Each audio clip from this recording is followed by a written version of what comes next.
나오죠? 네.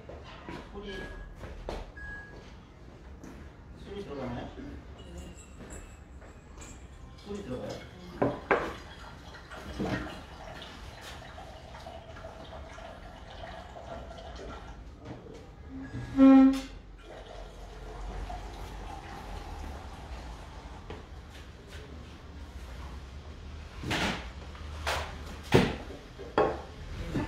좀 좁아서 이해해 주십시오.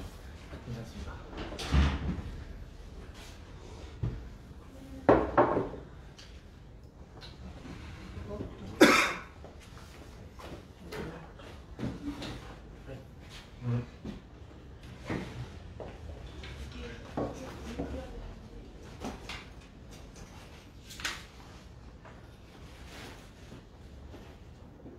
되는 거죠? 엄각? 지금 네 되고 있습니다. 저희가 장비는 여러 갑니다. 보시면 되죠. 아닙니다. 저희는 유튜브를 하니까. 네. 항상 이 사이즈를 해요?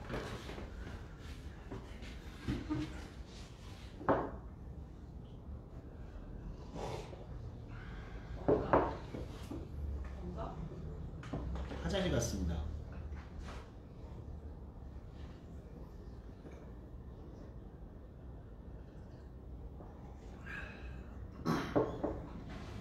그 뭐야 유시민 채널에서 책 얘기 하잖아요.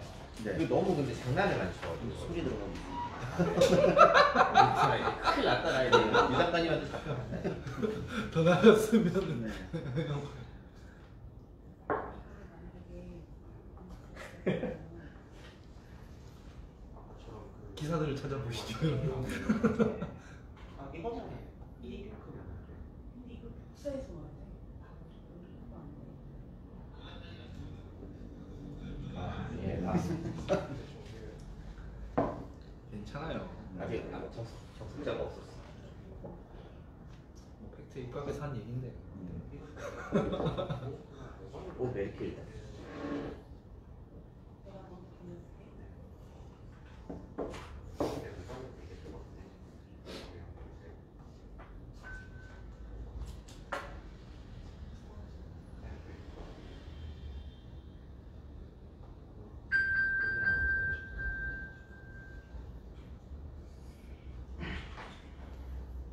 나오고 있어요? 네 오고 있습니다.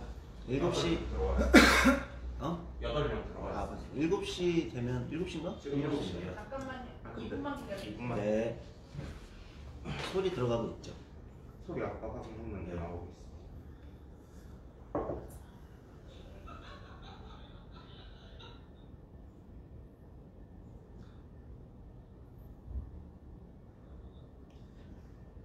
이게 그 유튜브도 나가고 거기도 나가는 거죠? 그러니까 유튜브는 우리가 이제 우리 발전소 회원들하고 뭐 이런 사람들 링크를 보내주고 네. 지금 이제 페이스북 페이지에서 라이브 하고 그거는 안 합니다. 유튜브 라이브를 하는 건 아니고 아 유튜브 라이브 아니에요? 요 링크를 이제 따로 보내주는 거죠. 우리 강자 구독회원이나 이런 사람들한테 그 사람들은 뭐 퇴근하고 집에서 보든지. 네. 카톡도 왔고. 페이스북이 더 잘 되나요? 아 근데 이제 저희가 좀 특성이 있어가지고 페이스북 라이브 가끔 하는데 뭐 그것도 뭐 저희는 뭐 한 그냥 적절히 하는데 저희는 이제 강좌가 많으니까 이제 강좌는 따로 링크로 그냥 열심히 보시는 게 두 개 좀 성격이 다르더라고요. 네. 강좌는 저희는 좀 진지한 무거운 걸 많이 하니까 그런 것들을 들으시는 분들이 그렇게 하고 시작할 때는 해주세요. 시작하세요. 네. 4분. 네, 7시가 돼서 저희 정치발전소 오늘 정치발전소 북라이브 오늘 준비했습니다. 아마 정치발전소 북라이브 지난번에는 세습 중산층 사회로 조기동 작가님 모시고 한번 했었는데요. 이번에 추월의 시대라는 책에 지금 화제의 신간입니다. 오늘 또 굉장히 화제가 되고 있는 신간인데 추월의 시대의 어떤 저자분들 여러분 계신데 그분 중에 이제 두 분 모시고 오늘 북라이브 진행하려고 합니다. 아마 페이스북 페이지에서 라이브로 보고 계신 분도 계실 거고요. 정치발전소 회원분들은 아마 페이스북 페이지에서 라이브로 보셔도 되고 저희가 따로 링크를 아마 보내드리니까 그 링크로 추후에 보셔도 상관없으실 것 같습니다. 라이브로 보고 계시니까 그러면 진행하도록 하겠습니다. 이제 먼저 자기소개를 해야 될 텐데 일단 저부터 해야겠네요. 지금 진행하고 있는 저는 정치발전소 대표 맡고 있는 조성주라고 합니다. 오늘 저자 두 분 모셨거든요. 먼저 왼쪽부터 소개해 네. 주시죠. 예, 저는 경남대학교 사회학과에 있는 양승훈입니다. 예, 저는 이 추월의 시대를 쓸 때 주로 이제 경제 발전, 뭐 산업, 뭐 혹은 이제 노동시장 이런 얘기에 대해서 조금 썼던 바가 있습니다. 이따가 뭐 자세한 얘기 좀 하도록 하겠습니다. 네, 이쪽. 네, 안녕하십니까. 저는 새로운 소통 연구소의 소장으로 있는 하헌기라고 하고요. 2019년 말까지 국회에서 일을 하다가 제도권 정치 바깥에서 어떤 정치적 기획을 좀 해보고 싶어서 나와가지고 이제 연구소 만들고 책도 쓰고 유튜브를 운영한다던가 하는 활동들을 하고 있습니다. 네, 두 분 소개 들었고요. 책의 총 저자가 총 6분인가요? 예, 6분. 네, 6분이 이제 공동 저술을 하신 책인데 오늘 이제 두 분 모셔가지고 6분 다 모시면 아마 이제 방송하기에는 너무 시끄러울 것 같아서 일단 두 분을 모셨습니다. 그리고 방역 정책에도 어긋나요. 아 그렇네요. 일단 방역 지침이 어긋나네요. 네, 5인 이상 체감 금지. 언제 끝날려나. 네, 어쨌든 그래서 이제 핵심적인 저자 두 분 모시고 오늘 이야기를 해보려고 하는데요. 책이 저희가 이제 뭐 절대 의도한 건 아닌데 오늘 화제가 될 수밖에 없었어요. 오늘 그 민주당의 이낙연 대표의 연설에서 이 추월의 시대 책의 상당 부분들이 추월의 시대라는 개념도 그렇지만 상당 부분 인용이 많이 됐더라고요. 혹시 뭐 대신 쓰셨나요? 써준 건 아닌데 네. 제가 여의도에서 일을 했고 지금도 그 자장 내에 있다 보니까 소식들을 자주 듣거든요. 그 정치인들이 많이 열심히 읽는다고 하더라고요. 아, 네, 그렇군요. 청와대에서도 좀 보내달라고 해서 대통령께 이제 서명해서 보내드렸는데 이게 편지를 써서 보내드렸는데 네. 아무 언급을 해주시면 판단이 좀 도움이 되지 않을까 기대하고 있습니다. 네. 오늘 오 전 서울시장 후보죠. 그분의 부의 발언만 아니었으면 좀 화제가 됐을 것 같은데. 네, 이제 뭐 소개와 앞에 이제 뭐 분위기 잡는 것은 이제 하고요. 본격적인 책에 대한 이야기를 좀 진행해 보려고 합니다. 저는 개인적으로 굉장히 흥미롭게 읽었습니다. 제 개인 페이스북에도 올리긴 했는데 무엇보다도 좀 논쟁적인 그리고 토론해 볼 만한 어떤 주제들이 많기 때문에 저는 좀 재밌었다고 오히려 생각해요. 그러니까 뭐 하나를 너무 딱 하나 규정한다기보다는 이런 것들이 지금 토론돼야 되는 거 아니냐. 뭐 예를 들면 저한테는 좀 그런 느낌의 책으로 오히려 다가왔어요. 그래서 일단 저자분들이 이 책을 처음에 기획하게 된 어떤 이유, 의도, 뭐 그런 것들이 좀 궁금하긴 하거든요. 좀 두 분 중에 한 분이 말씀해 주시면 좋을 것 같아요. 그러니까 좀 어젠다들이 낡았다는 생각을 했어요. 뭐냐면 한국 사회에서 던진 어젠다들이 이를테면은 제가 이제 정치권에 있을 때에 느끼는 게 그런 답답함들이었어요. 그 상대당파가 다 틀렸다는 게 어젠다인 거예요. 그냥 뭐 따로 어젠다를 세팅해서 그거를 확장해 나가는 게 아니라 당신이 틀렸다는 건데 그게 언제 제일 발현되냐면 선거 국면에 직전에 왔을 때 그래요. 왜냐면 심판론이라는 게 어젠다일 수는 없잖아요, 사실은. 네. 항상 그런 식으로만 작동을 하더라고요. 그래서 저기 원인이 뭘까를 좀 공저자들과 논의를 하다가 이제 이런 식의 책이 나오게 된 거죠.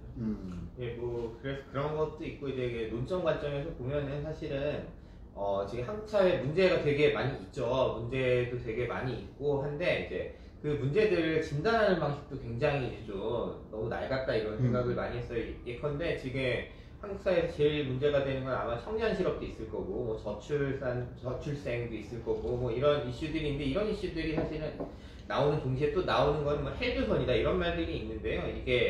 그게 어떤 가정이 있냐면 한국 사회가 아직 지체돼 있다, 더 나가지 못했고 뭔가 아직 우리 미진한 발전 단계에 있다거나 아직은 우리는 후진국이다 이랬는데 근데 이제 청년 문제나 이런 문제들이 많이 발생하는 사회는 어느 사회냐면 다 선진국들이에요. 이게 선진국병입니다. 그러니까 요약하자면 선진국에서 청년들이 취업을 잘 하기가 어렵고 미스매치가 발생을 하고 커리어 패스 문제 때문에 뭐 그런 경력 단절이나 이런 것 때문에 아이를 잘 안 낳고 이런 거 다 선진국 문제인데 근데 우리를 바라보는 눈은 저기 어디쯤에 아직 저발전됐기 때문에 이런 문제들이 발생한다 이런데 그런 것도 좀 교정하고 싶었던 게 있고요. 그 다음에 새로운 아젠다가 있으면 또 이제 새롭게 읽는 눈이 좀 필요하겠다. 그런 생각이 있어서 이제 이 책에 이제 파주를 좀 꺼내게 됐던 거죠. 그 어쨌든 두 분이 책의 핵심적인 어떤 화두, 어떤 기획의 의도에 대해서는 이제 말씀을 해주셨는데 아마 본격적으로 책 여기 이제 다 다루지는 못할 것 같고요. 책이 이제 어떻게 보면 이 책이 굉장히 그 챕터별로 굉장히 다양한 거의 네. 이제 뭐 문제들을 다 이제 한 번씩은 건드리고 가는 느낌의 책이기 때문에 다 다루지 못하더라도 핵심적인 부분 다룰 때 좀 더 깊이 얘기를 해볼 텐데요. 근데 어쨌든 이 책이 나오고 나서 이제 화제도 되고 뭐 특히 또 80년대생들이 보는 어떤 시각, 한국 사회 이런 시각도 있다 보니까 뭐 의도했던 의도하지 않았던 한쪽에서 일각에서는 또 세대론이냐, 네. 이제 뭐 이제 안 그래도 뭐 90년생이 온다 뭐 이런 책들도 네. 이제 한 1, 2년 전에 화제가 되기도 했고 뭐 심지어 뭐 대통령도 뭐 읽어봐라 이렇게 했을 정도니까 세대론이라는 게 한국 정치에서 어느 순간부터 세대 담론, 세대 간의 어떤 결집 뭐 이런 것들이 실제 힘으로 작동하기도 하니까 예. 그런 논의들이 있다 보니까 이제 또 이 책을 두고 이제 또 세대론이냐 이런 시각도 한쪽에 있는 것 같고요. 네. 또 한쪽에서는 그렇다고 해서 사실 그럼 세대론이 아니면 뭐 모든 게 불평등의 문제냐? 그럼 불평등이라는 이제 일종의 계급론으로 모두를 환원시킬 수도 없을 텐데 이런 일각의 시각에 대해서는 또 어떻게 좀 고민이 드시는지. 이 책에는 사실 세대론이 조금 중첩되어 있긴 하죠. 왜냐면 80년대생들의 어떤 특수성을 가진 세대가 보는 한국 사회를 얘기하는 거니까. 근데 세대론은 아닌 게 세대론이라고 하면 그 세대를 이야기해야 되잖아요. 그 이를테면 90년대생이 온다도 마찬가지고 뭐 우리 세대로 예를 들면은 저희 세대로 세대론으로 읽혔던 적이 있는데 과거에는 이제 88만 세대인 거죠. 그것도 이제 88만 원 세대가 보는 한국 사회가 아니라 기성의 욕망이 어떤 투여되어 있는 세대론이었던 거잖아요. 네. 이를테면은 너희들은 가난해질 거니까 투쟁을 해야 된다는 어떤 그런 욕망이 있었던 담론이라고 이제 거칠게 요약하면 그런데 여기는 여기서 논의하는 거는 그런 건 아니잖아요. 다만 어떤 80년대생이 가지고 있는 특수성을 갖고 80년대생이 보는 한국 사회에 대한 얘기잖아요. 그래서 사실상 세대론 그 자체는 아니고요.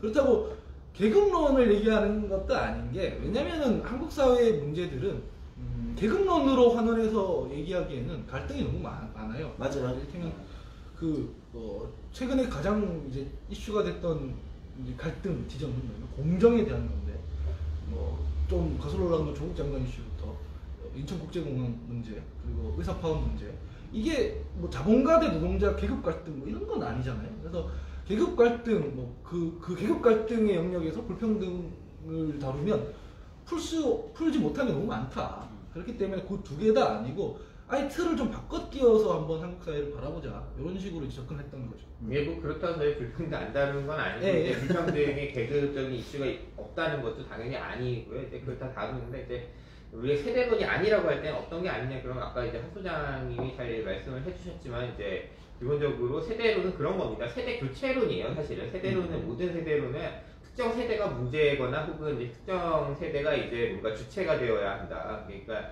뭐 예를 들면 68세대가 뭐 그 전에 기성 질서를 한번 뒤집어 엎는다든지 86세대가 이제 뭐 정치권에 싹 들어와서 이제 정치를 뒤집어 엎는다든지 그런 거를 또 88만 원 세대에서도 요구하는 책이거든요. 그러니까 풀책 내려놓고 뭐 짱돌을 들어라 이렇게 말할 때는 이제 뭔가 주체가 되라 이런 건데 저희가 뭐 지금 80년대생들이 지금 들고 일어나서 공기를 일으켜서 지금 뭐 한국 사회 정치와 뭐 사회 권력을 바꾸자 뭐 이런 얘기는 아니니까요. 그런 건 있고 근데 그럼에도 불구하고 이제 왜 그러면 80년대생들이 썼냐 이 부분은 사실은 중요한 쟁점이긴 해요 책에서. 그러면 이제 80년대생들은 보통 언제 태어났냐면 한국 경제가 한 2,000불에서 3,000불 될 때 태어났습니다. 그래가지고 이제 10대가 됐을 때는 IMF여서 IMF 사태가 벌어져서 부모님이 잘렸습니다. 회사에서 잘리는 그런 일들을 겪게 되고 또 뒤에는 굉장히 한국에 큰 호황이 와요. 그리고 2만 불 경제를 20대에 겪고 3만 불 경제를 이제 30대 이후에 겪게 되는 세대입니다. 그러면 다시 말하면 뭐냐면 이제 우리는 중진국부터 시작해서 선진국까지를 굉장히 젊은 세대 경험으로 이제 특정한 경험을 했던 코어트기도 하고 또 이제 문화 관점에서 하면 우리 전 세대들 있잖아요. 70년대생들 지금 소장님 보다 조금 위에 이런 세대 X세대들은 뭐가 있냐면 일본 문화에 대한 굉장한 동경이 있습니다. 그 다음에 일본제에 대해서 굉장한 동경이 있어요. 그러니까 소니 TV부터 시작해갖고 뭐 닌텐도도 그렇고 플스도 그렇고 네, 그거 아니어도 뭐 제가 집에 다 갖고 예, 있습니다. 그러니까 뭐 CD 플레이어, 워크맨 뭐 이런 거 다 써본 경험 때문에 일본에 대해서 굉장히 그런 경외감이 있는데 저희는 일본 문화가 수입될 때 10대였는데 일본 문화의 영향력이 사라지는 걸 보면서 청년기를 겪었어요. 그러니까 예를 들면 한국 아이돌들이 일본 아이돌보다 더 이제 확 올라가는 걸 저희는 많이 그런 모멘텀들을 봤거든요. 한국 드라마랄지 뭐 한류 열풍. 그러니까 이제 좀 시각이 굉장히 다른 거죠. 그러니까 일본에 대해서 짓눌려 있다거나 이런 것도 없고 한국에 대해서 뭐 아주 뭐 가난했던 경험을 없는 것도 아니지만 그렇다고 해서 또 뭐 그 경험 안에 갇혀 있는 것도 아니고 또 다음 세대처럼 아예 그 전에 진짜 밥 먹을 때 있잖아요. 예전에 밥 먹을 때 저희 부모님들은 항상 밥술 남기면 혼냈습니다. 이제 이게 다 농민의 피와 땀이 있는, 왜냐면 부모님 세대는 대부분 다 이제 농민의 자식이거나 농민이었기 때문에 그런 경험들을 다 갖고 있기 때문에 우리가 보는 뷰가 굉장히 넓을 수 있다. 여러 가지를 해석할 수 있다. 이런 건 좀 있는 거겠죠. 그러니까 좋은 지적 해주셨는데 사실은 그러니까 80년대생이 어떻다라는 얘기를 하는 책이라기보다는 다른 경험을 한 세대가 보니까 기존에 얘기하는 한국 사회하고 한국 사회가 좀 다른 것 같은데 헬조선이라는 말로 한국 사회가 설명되기에는 좀 어려운 것 같은데 또는 안 맞는 부분도 있는 것 같아요. 문제점이 없다고 얘기하진 않지만 불평등 문제에서부터 격차 문제에서부터 뭐 문제점이 있다고는 얘기하지만 그것이 헬조선이라고 얘기할 만한 것인가? 라는 이제 문제 제기에서도 한국 사회가 그러면은 규모에 있어서 뭐 여기 책에도 나오지만 이제 세계 경제에서 한 10위권으로 이미 도약을 했고 어떤 뭐 부분적인 어떤 분야에 있어서는 거의 세계 이제 최첨단을 달리고 있는, 사실 뭐 IT나 이런 데서는 거의 세계 테스트베드 역할도 하고 있는 거잖아요. 그러니까 뭐 이런 지점들을 볼 때 이거를 그냥 뭐 우리 사회가 여전히 뭐 엉망이고 망했다 예를 들면 이렇게 얘기하기엔 안 맞는 부분이 있지 않냐. 좀 객관적으로 한번 늘어놓고 한번 보자. 그래야 우리 사회가 겪고 있는 다양한 분야의 문제들을 좀 해법들을 찾을 때 좀 더 객관화시킬 수 있지 않겠냐. 뭐 이런 문제의식이 좀 더 있었던 것 같아요. 저희 뭐 그런 거 있잖아요. 이번 코로나 사태 때 처음에 마스크 대란이 났습니다. 2월 달이죠. 1월 말 2월 초에 이제 마스크가 없어져 그랬는데 저희 무슨 일이 벌어졌습니까? 삼성전자 엔지니어들이 가가지고 마스크 공장 찾아가요. 가가지고 그 라인 배치 다 바꿉니다. 라인 배치 바꾸고 이렇게 제작하면 더 많이 빨리 효율적으로 힘 안 들이고 만들 수 있다 이런 거 지도하니까 바로 1, 2주 만에 이제 마스크 대란이 없어졌거든요. 공적 마스크 때문에 약간의 이슈는 있었지만 사실은 지금 마스크 없어가지고 마스크 못 쓰는 사람 없거든요. 근데 여전히 지금 유럽이나 미국에서는 마스크 없어가지고 지금도 문제가 되는 경우가 있습니다. 그 얘기는 뭐냐면 그 저간에 뭐가 있냐면 한국이 사람들이 뭐 다 IT 하는 것 같지만 제조 강국입니다. 제조업 5위 국가예요. 한국은 세계에서 5위 밖으로 절대 밀릴 수 없는 나라인데 그런 것도 발견하게 되는 거고 이제 새롭게 느끼는 것들이 사실 굉장히 많은데 그거를 어떤 언어로 잘 주질 못한다. 그러니까 그런 언어가 필요했고 저희 책이 좀 그런 언어를 주자는 의미도 있는 거죠. 뭐 얘기가 좀 건너뛰는 것 같지만 이제 좀 전에 얘기했던 것 중에 이제 일본, 그러니까 사실 책에도 중간에 이제 일본을 약간 이제 비교 대상으로 몇 군데 나오잖아요. 그러니까 뒷부분에 얘기하려고 그랬는데 제가 개인적으로 제가 좀 동의가 많이 안 됐던 부분이 사실 그 부분인데 정말 그렇단 말이야? 그러니까 일본의 애니메이션이나 이런 거 아직 아닌 것 같은데 뭐 이런 생각이. 그러니까 아마도 이제 저는 70년대 후반생이니까 문화적으로 내 안에 문화적으로 좀 일본에 대한 그런 경외감 이런 게 좀 더 있는 내가 세대인가 뭐 이런 생각이 좀 들기도 하고 그랬었는데요. 어쨌든 요거는 이제 뭐 핵심은 아니니까 넘어가고요. 그러니까 어쨌든 이제 좀 본격적인 얘기를 들어가면, 그러니까 이 책에서는 지금 이제 그런 문제의식이 있는 거잖아요. 한국이 헬조선이라고 단순화시킬 수는 없는 사회다. 그리고 어떤 분야에 있어서 굉장히 이제 세계적인 수준으로 성장해 있다. 그러니까 추월의 시대라는 제목이 좀 그런 것들을 많이 의미하는 것 같아요. 근데 이제 그런 논란이 또 있을 수 있잖아요. 그러니까 이거 국뽕 아니야? 이제 이런 논란이 있을 수 있지 않습니까? 과도한 자기 비하도 문제지만 이제 또 우리가 이제 이거 국뽕에 너무 이제 치우쳐가지고 이 어떤 우리가 지금 겪고 있는 문제들을 너무 이제 애국심으로 끌고 가는 거 아니야? 우리 자랑스러워야 돼. 이걸로 모든 문제의 어떤 그 날카로운 지점들이 이제 뭉개는 거 아니냐? 이런 또 일각의 얘기가 나올 수도 있을 것 같아요. 그런 부분은 영화 기생충으로 예를 들고 싶은데 기생충이 오스카상 받았을 때 국뽕에 취하잖아요. 우리가 이제 세계에서 이 정도까지 인정을 받는다. 국제사회에서 이렇게 주목을 받는다. 라고 하는데 동시에 뭔 말이냐면 문화적으로는 그렇게 성취를 이뤘지만 기생충이 던지는 메시지들, 불평등에 대한 것들, 그게 서구 사회에 있는 그 선진국 시민들도 공감을 한다는 얘기예요. 추월했다는 얘기는, 그러니까 이제 추월의 시대에 접어들었다는 얘기는 우리가 이만큼 발전한 나라다 하고 국뽕에 취한다는 게 아니라 서구 사회가 겪는 문제를 우리도 이제 본격적으로 겪는다는 의미이기도 하잖아요. 그래서 단순한 이게 국뽕책은 아니고 이제 근데 그 불평등 문제를 서구 사회도 똑같이 겪는 그 불평등 문제를 서구 사회의 어떤 모델을 찾아가지고 우리가 해결해야 된다라고 할 수는 없으니 해결을 못했으니까요, 서구 네, 사회도. 그렇죠. 새로운 틀을 갈아 끼워야 한다는 의미에서 추월의 시대인 거죠. 그렇죠. 그러니까 아마 이 추월의 시대라는 그 뭐랄까 네이밍이 네. 제가 볼 때는 그 기존에 사실 한국의 약간 진보 담론에서는 거의 쓰지 않는 네이밍인 네, 거잖아요. 그렇죠. 추월이라는 거를 추월했다. 그러니까 이런 단어가 이제 네이밍이 되게 되면 마치 문제가 이제 우리가 해결된 것처럼 이제 그렇죠. 착시가 되니까 이제 사실 이런 식의 단어보다는 헬조선이라든지 이런 류의 담론이 진보 쪽에서 조금 더 문제를 당면한 문제를 이렇게 뭐 이제 좀 선정적으로 더 드러내준다 이렇게 생각을 했던 것 같아요. 근데 지금 저자분들은 오히려 이제 그거를 뒤집어서 네. 오히려 이제 추월이라는 이 단어를 좀 더 적극적으로 쓰면서 지금 그렇기 때문에 지금 우리가 겪고 있는 문제들은 뭐 서구 사회가 동시대적으로 또는 겪고 네. 있고 어떤 건 또 먼저 겪기도 하는 네, 문제도 네, 있을 네. 거예요. 예, 그런 문제들을 조금 더 좀 뭐랄까요?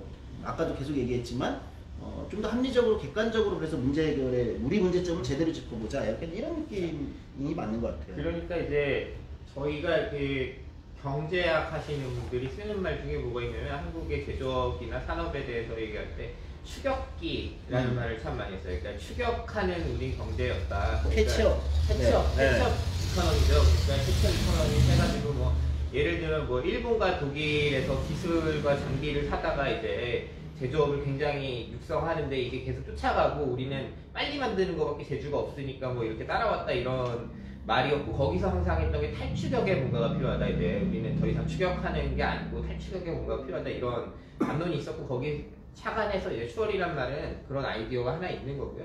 근데 이제 한국 사회 전체를 보면 두 가지의 추격의 과제가 한국에는 있었던 것 같아요. 뭐냐면 첫 번째는 민주화의 이제 추격 과제가 있었던 거죠. 우리는 여전히 독재나 혹은 이제 군부 독재나 혹은 뭔가 이런 지배적인 문제가 있었기 때문에 그거를 해야 된다. 민주화의 과제가 있었던 거고 두 번째는 이제 산업에 아까 말씀드렸던 이제 산업화를 이룩해서 뭔가 이제 선진국을 추격해서 가야 된다. 이 중에 추격 과제가 있었는데 뭐 열심히 했습니다. 열심히 한 거죠. 그러니까 80년대 내내 사실은 그 지배체제를 이제 갈아엎기 위해서 굉장히 운동권도 생기고 그들이 80주년 6월 항쟁도 이룩하고 또 뭐 노동운동도 이제 기획하고 뭐 실제로 실행하기도 했고 또 다른 한편에 그동안 계속 이제 경제성장을 했다는 거 산업화의 과제를 수행했다는 거죠. 근데 그 과제를 계속 수행하고 양쪽에 그 이제 아젠다를 갖고 있는 민주화에 대해서 말하는 사람들은 계속 우리는 뭔가 민주적이지가 못하고 뭔가 문제가 있고 또 불평등의 이슈를 포함해서 여러 가지가 있다고 부족하다고만 얘기하고 또 산업화 얘기하는 사람들 우리는 계속 다시 뛰어야 된다고 말하거든요. 다시 뛰자 대한민국 아닙니까 이게 산업화를 하는 사람들의 이제 키워드는. 근데 이제 지금 와서 지금 다시 한번 보자는 거죠. 우리가 지금 그 단계에 있는가에 대해서 진단을 해보면 물론 문제가 많고 이제 문제에 대해서 뒤에서 계속 얘기하게 되겠지만 이게 좀 다른 좌표에 있다. 이 좌표 측을 좀 다시 봐야 되는 거 아닐까? 그럼 우리가 지금 풀어야 할 문제들은 대부분 이제 이 추월의 순간에 맞이하게 되는 문제들이고 우리가 일정 부분 이제 선진사회라고 말할 수 있는 사회가 됐는데 이 과제들이구나. 이제 그런 식으로 좀 말을 바꿔본 거죠. 과거의 틀로 치면 이런 거죠. 책에도 썼지만 어린보험 체계로 예를 들면 보수파의 해법은 미국식 영리의료, 그리고 뭐 진보파 해법은 유럽식 뭐 주체의제 뭐 이런 거고 재난 대응에 있어서는 아까 일본 말씀하셨지만 그 제가 몇 년 전에 경주 지진 났을 때만 해도 일본의 재난 대응 시스템을 이제 약간 찬탄했어요. 그러면서 한국 방식을 이제 비판했었는데 지금 코로나19 국면에서 그러지 않잖아요. 아무도 일본의 어떤 방식을 배워야 한다 그러지 않잖아요. 이게 모델이 없어진 사회가 됐으니까 과거의 방식으로는 이제 문제를 해결할 수 없다. 새로 우리가 그 틀을 갈아 끼워야 한다는 의미에서 어떤 접근이 필요하다 이런 얘기죠. 근데 이제 두 가지 지점 이제 양승현 교수님하고 하우기 소장님 말씀하신 대로 근데 이제 이런 지점이 있을 것 같아요. 그렇게 보면 이제 오히려 민주화와 이제 산업화라는 두 가지 이제 그 지점에서 추월이라는 개념을 우리가 고민하는 오히려 이렇게 보는 게 맞지 않을까요? 그러니까 이제 민주주의에서 기존에 우리는 여전히 민주주의, 민주화에서의 우리의 어떤 과제는 마치 추격의 과제는 우리가 절차적 민주주의를 빨리 달성해야 된다 이렇게 생각했던 건데 사실 한국의 절차적 민주주의와 여러 가지 제도 시스템은 이미 뭐 추격할 게 아니라 이미 추월의 시대에 추월했다까지는 아니고 추월의 시대에 이미 선진국 수준의 민주화에 어디에 들어와 있고 시민 역량이라는 것도 상당 부분 시민적 역량이 들어와 있다. 근데 이제 그 말이 곧 우리가 그렇다면 그 안에 선진국들이 미리 이제 20-30년, 30-40년부터 겪었던 민주주의의 문제에서 겪었던 여러 가지 다양한 그 안에 이제 내용을 채우는 아젠다랄까요? 뭐 저희 이제 정치발전소니까 저희 이사장님 최장희 이사장님 말씀 민주화 이후에 민주주의의 어떤 그다음 민주주의에 해당하는 어떤 다양한 어떤 아젠다들 뭐 분배라든지 뭐 등등의 아젠다들에 있어서는 여전히 이제 오히려 그게 우리의 지금 과제 아니냐. 그러니까 독재와의 어떤 대결 구도보다는 뭐 이렇게 해석도 가능하지 않을까 이런 생각도 들어요. 네, 충분히 가능하고요. 그런 게 있죠. 저희 책에 이제 하나가 뭐가 있냐면 피드백 사회라는 게 있습니다. 네. 뭐냐면 이제 저희가 국뽕이라고 말할 때 아까 이제 국뽕 얘기 잠깐 했었는데 저희가 무슨 선각자들을 예찬하고 뭔가 대단한 사람들에 대한 대단한 얘기를 예찬하고 싶은 그런 국뽕이라면 저희 분명히 아니라고 단정 지을 수 있을 것 같은데요. 저희는 이 현명한 선택을 해왔던 대중들의 선택, 그 다음에 이제 산업화라는 과정 속에서 우리는 물론 전태일의 서사를 기억하고 이제 굉장히 힘들게 일해왔던 노동자들의 모습을 기억하지만 어쨌든 이뤄낸 게 있거든요. 그러니까 계속 그렇죠. 고통서사에 계속 이 피해자로서만 소환하는 게 아니고 그들이 이뤄낸 역사에 그들이 어떻게 이걸 이뤄냈는지에 대해서 조금 설명도 필요하다. 그러니까 피드백이라고 했을 때 저희가 이제 피드백이라고 하면은 빨리빨리 이런 말에 대해서 좀 적극적으로 해석하자 이런 게 있는데 그러니까 빨리 뭐를 굶뜨지 않고 해야 된다 이런 거보다는 한국은 반응성에 대해서 굉장한 강조가 있습니다. 그러니까 뭐라고 하면 답답하면 안 된다. 그러니까 뭔가 물어보면 최대한 빨리 몰입해서 이 뭔가 해법을 찾아내고 이 문제 해결에 대해서 굉장히 최적화된 사회거든요. 근데 그게 무슨 엘리트들만 그랬던 것이 아니고 한국 사회는 모든 구성원이 대다수의 구성원들이 사실은 그런 사람들이고 그래서 저희가 엘리트론도 좀 얘기했던 것 같아요. 세계에서 그러니까 미국 같으면 뭐 1%의 엘리트들, 그다음에 유럽으로 하면 10%의 엘리트지만 사실은 한국 20%에 있는 사람들 사실은 더 많은 사람들이 그렇게 기민하게 뭔가를 알려고 하고 뭔가를 문제를 해결하려고 하고 적극적으로 했다 이런 부분들에서 조금 같이 풀어내자 이런 부분들이 있는 거죠 이제. 근데 그 지점에서 좀 고민되는 건 있는데 저는 그러니까 이런 거죠. 그러니까 저도 그런 면에서 한국 사회의 피드백이라는 것이 반응성이 굉장히 높은 사회라는 것이 주는 강력한 역동성과 창의성과 네. 어떤 이제 뭐랄까요 문제 해결에 있어서의 놀라울 정도의 어떤 뭐랄까요 진취성 이런 것들이 이제 눈에 띌 때도 있고 저 스스로도 이거는 어떤 데서 나오는 것일까 뭐 이렇게 좀 고민되면서도 또 한편에서는 사실은 이제 그 어떤 사회의 문제라는 것은 빠른 반응성만보다는 조금 더 좀 길고 진중하게 가야 되는 문제들이 있을 수 있잖아요. 이제 좀 길게 중장기적으로 보고 가야 되는 문제들이 있을 수 있는데 뭐 아마 정치학에서 일부 분들은 그게 5년 단위제 문제다 이렇게 다 환원시킬지 모르겠지만 저는 사실 크게 동의는 안 하고 오히려 5년 단위제 문제라는 제도 문제보다는 전체 사회에 구성하고 있는 논리 오히려 이제 피드백 사회라는 측면이 저는 훨씬 더 다가오거든요. 근데 저한테는 오히려 어떤 면에서는 피드백이 너무 빠른 사회라는 것이 어떤 사회 문제를 좀 너무 빠르게 반응해야 돼서 좀 미봉책으로 매번 넘어가는 느낌은 아닐까? 우리가 좀 깊게 구조적인 문제를 가지 못하는 그런 좀 조급함이 있는 건 아닐까? 이렇게도 우려할 수도 있을 것 같아요. 이제 그게 그런 것 같아요. 이게 피드백 사회가 결과인 건지 혹은 이게 우리가 갖고 있는 어떤 이제 일하는 방식이나 사고하는 방식 혹은 이제 어떤 문화적인 거냐라는 데 있어서 저희는 조금 이거는 어느 정도 주어진 거라는 생각을 좀 그런 생각이 들었고 이제 그런 문제가 왜 안 풀리느냐 그러면 문제 설정을 기존의 정치가 그 다음에 뭐 예를 들면 기업이 안 되는 거라면 이제 새로운 성장에 대한 혹은 분배에 대한 이런 상상력이 고갈됐기 때문이라 그 목표 설정이 좀 고갈됐기 때문이 아닐까라는 생각이 들고 그러니까 다시 한번 이제 문제 설정을 잘 할 수 있는 정치 잘 할 수 있는 어떤 이 전략들이 생겨난다면 저희는 풀릴 수 있을 거라고 보는 쪽에 가까운 거죠. 그렇게 볼 수도 있겠네요. 네. 아까 뭐 민주주의 얘기를 하셨지만 마찬가지로 제가 정치 얘기랑 엮어서 얘기를 하려면 그 전선이 저는 두 개가 있다고 생각하거든요. 그 한국 사회에서 그 촛불 혁명이라고 표현하는 그걸 보면 좀 단순도식화하면 1대 99의 어떤 대결 같은 거였어요. 이게 뭐냐면 그 일은 뭐 소위 어떤 특정 세력에서는 토착 외구라고도 표현하고 뭐 재벌이라고 표현하기도 하고 뭐 구보수 세력이라고 표현하기도 하는데 그 99의 최대 공약수가 문재인 정권이었다고 저는 보거든요. 네. 근데 문재인 정권이 그렇게 탄생이 됐는데 또 일각에서는 민주주의를 후퇴시킨다는 말이 나오고 있잖아요. 뭐냐면 뭐야 막상 권력을 주니까 너네도 똑같았네? 근데 전선이 여기서 하나 더 그어지는 거예요. 20대 80으로. 네.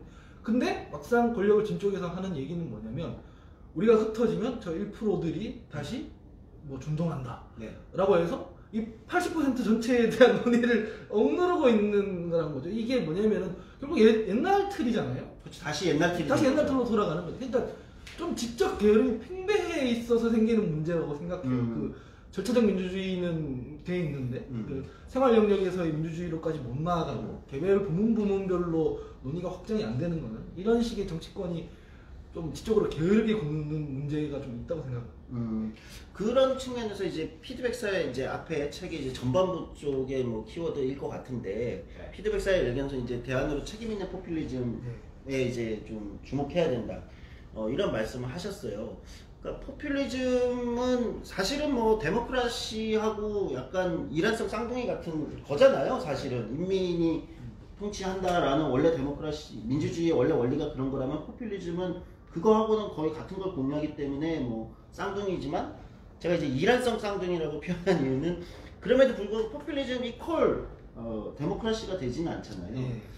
그래서 책임 있는 포퓰리즘이 좀 대안이 될 수 있다. 그러니까 빠른 피드백과 시민들의 강력한 어떤 참여와 반응성 속에서 조금의 책임성이 부과된다면 이것을 조율할 수 있다면 굉장히 문제의 어떤 설정과 해결에 좀 장점이지 않을까 이렇게 설정하신 것 같은데 그 설명을 조금 더 듣고 싶긴 해요. 그거는 한 수장님. 네. 사실은 제 책에도 적어놨지만 그 박근혜 정부가 탄핵됐을 때 네. 어쨌든 자기 선택을 뒤집었잖아요. 네. 그 박근혜 정부를 지지했던 층 중에 자기 선택을 뒤집음으로써 이게 가능했는데 그렇죠. 그건 솔직히 말하면 탄핵의 최대 주역이시죠. 예, 제가 이제 네. 그거를 이제 예시로 들면서 책임 있는 포퓰리즘으로 예를 든 거거든요. 네. 이를테면은 뭐 그냥 한국에서는 포퓰리즘이라는 걸 욕으로 쓰잖아요. 네. 인기영합주의라고 쓰는데 이게 원래 말씀하신 대중주의라고 쓰질 않고 한국 같은 경우에는 그 어떤 시스템이 받쳐주지 못한 부분을 두터운 중간층이 조정대를 잡고 이번에는 이쪽 세력한테 권력을 줬다가 조금 너무 나간다 싶으면 멈추고 브레이크를 잡고 다른 세력한테 권력을 주는 이런 식의 어떤 얘기를 한 거라 그 욕으로 쓰는 어떤 인기영합주의 포퓰리즘 그거랑은 구분할 수 있는 식의 어떤 그 논의인 것 같아요. 뭐 예를 들면 포퓰리즘 하면 우리가 상상하는 건 두 가지 정도 한번 예를 들어보자면 그런 걸 거예요. 이제 뭐 영국에서 브렉시트를 이제 선택해버리는 구노동당 지지자들. 네. 뭐 이런 사람들이 있고 그다음에 저기 뭐죠 트럼프를 찍어버리는 이제 러스트벨트의 구민주당 지지자들이죠 사실은. 근데 그런 거를 어떻게 볼 거냐는데 한국은 근데 그런 극단까지 가기에는 항상 선택들이 정도껏 어떤 정도에서 절대 벗어나지 않는 정도의 선택들을 했던 것 같아요. 예를 들면 뭐 90년에 3당 합당 했으면 그 의석수대로 했으면 200석을 가져가야 되지만 우리는 절대 그렇게 주지 않거든요. 그 다음에 이제 박근혜 정부가 괜찮았던 시절에도 사실은 일당을 민주당으로 만드는 이제 그런 종류의 이제 우리는 그 견제에 대한 심리가 굉장히 있고 그 견제에 대한 심리가 단순한 표심이 아니고 사실은 굉장히 많은 사회 문제에서 개입을 하는데 다만 이제 문제는 이 비춰주는 게 이 어떤 정치적인 의제 안에서 이게 비춰지느냐에 따라서 그런 것들이 잘 안 보이면 누락될 수는 있겠다 그런 종류의 생각을 할 수 있는 거죠. 제가 좀 웃기게 말하면 미국 같은 경우에는 투표 전략이 그거잖아요. 자기 지지층을 어떻게 하면 투표장에 많이 네. 동원할 수 있는 거잖아요. 우리 한국 같은 경우에는 중도층을 포섭하는 건데 근데 한국 사회의 어떤 그 양상을 보면 이런 양상을 보면 한국인들이 이런 생각을 좀 가지고 있는 것 같아요. 우리를 무시하지 마라 이게 좀 있는 것 같아요. 네. 2016년 총선 같은 경우에도 그 호남 사람들 이제 호남분들 선택을 보면 그때 왜 한창 얘기했던 호남 홀대론이라는 얘기가 있었어요 민주당에 대한. 그러니까 그 뜯어보면 그거예요. 우리가 정치적 선택을 못하는 사람처럼 취급을 하지 말라. 이거 우리를 무시하지 말라인 거거든요. 그냥 단순히 민주당을 뽑는 그 텃밭으로 작동하는 게 아니라 어떤 정치 세력이 어떤 그 층을 무시하면 바로 뒤집어버리는 기질, 표현이 좀 적절하지 않나요? 기질이라고 하면. 그런 특질을 가지고 있기 때문에 단순히 뭐 그 포퓰리즘이 서구처럼은 잘 작동이 안 되는 것 같아요. 그러니까 어떤 면에서는 한국의 시민들이 참여였냐?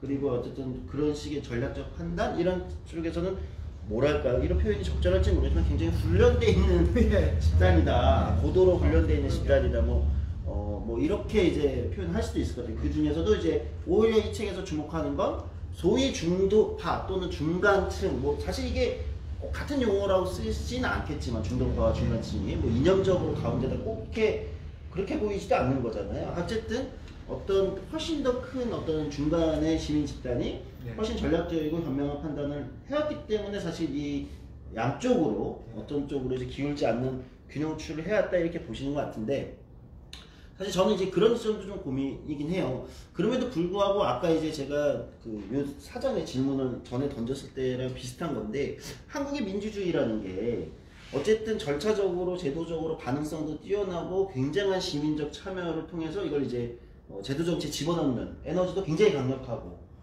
질서, 사실 또 굉장히 질서도 있죠. 사실 우리가 이것도 이제 추월의 시대라는 개념도 많은데, 사실 질서라는 측면에서 민주주의 제도적 질서라는 측면에서 한국이 이제 서구에 요즘 보면 이제 우리가 굉장히 많이 온 것 같아요. 예. 백악관의 막 그거보다는 낫잖아요.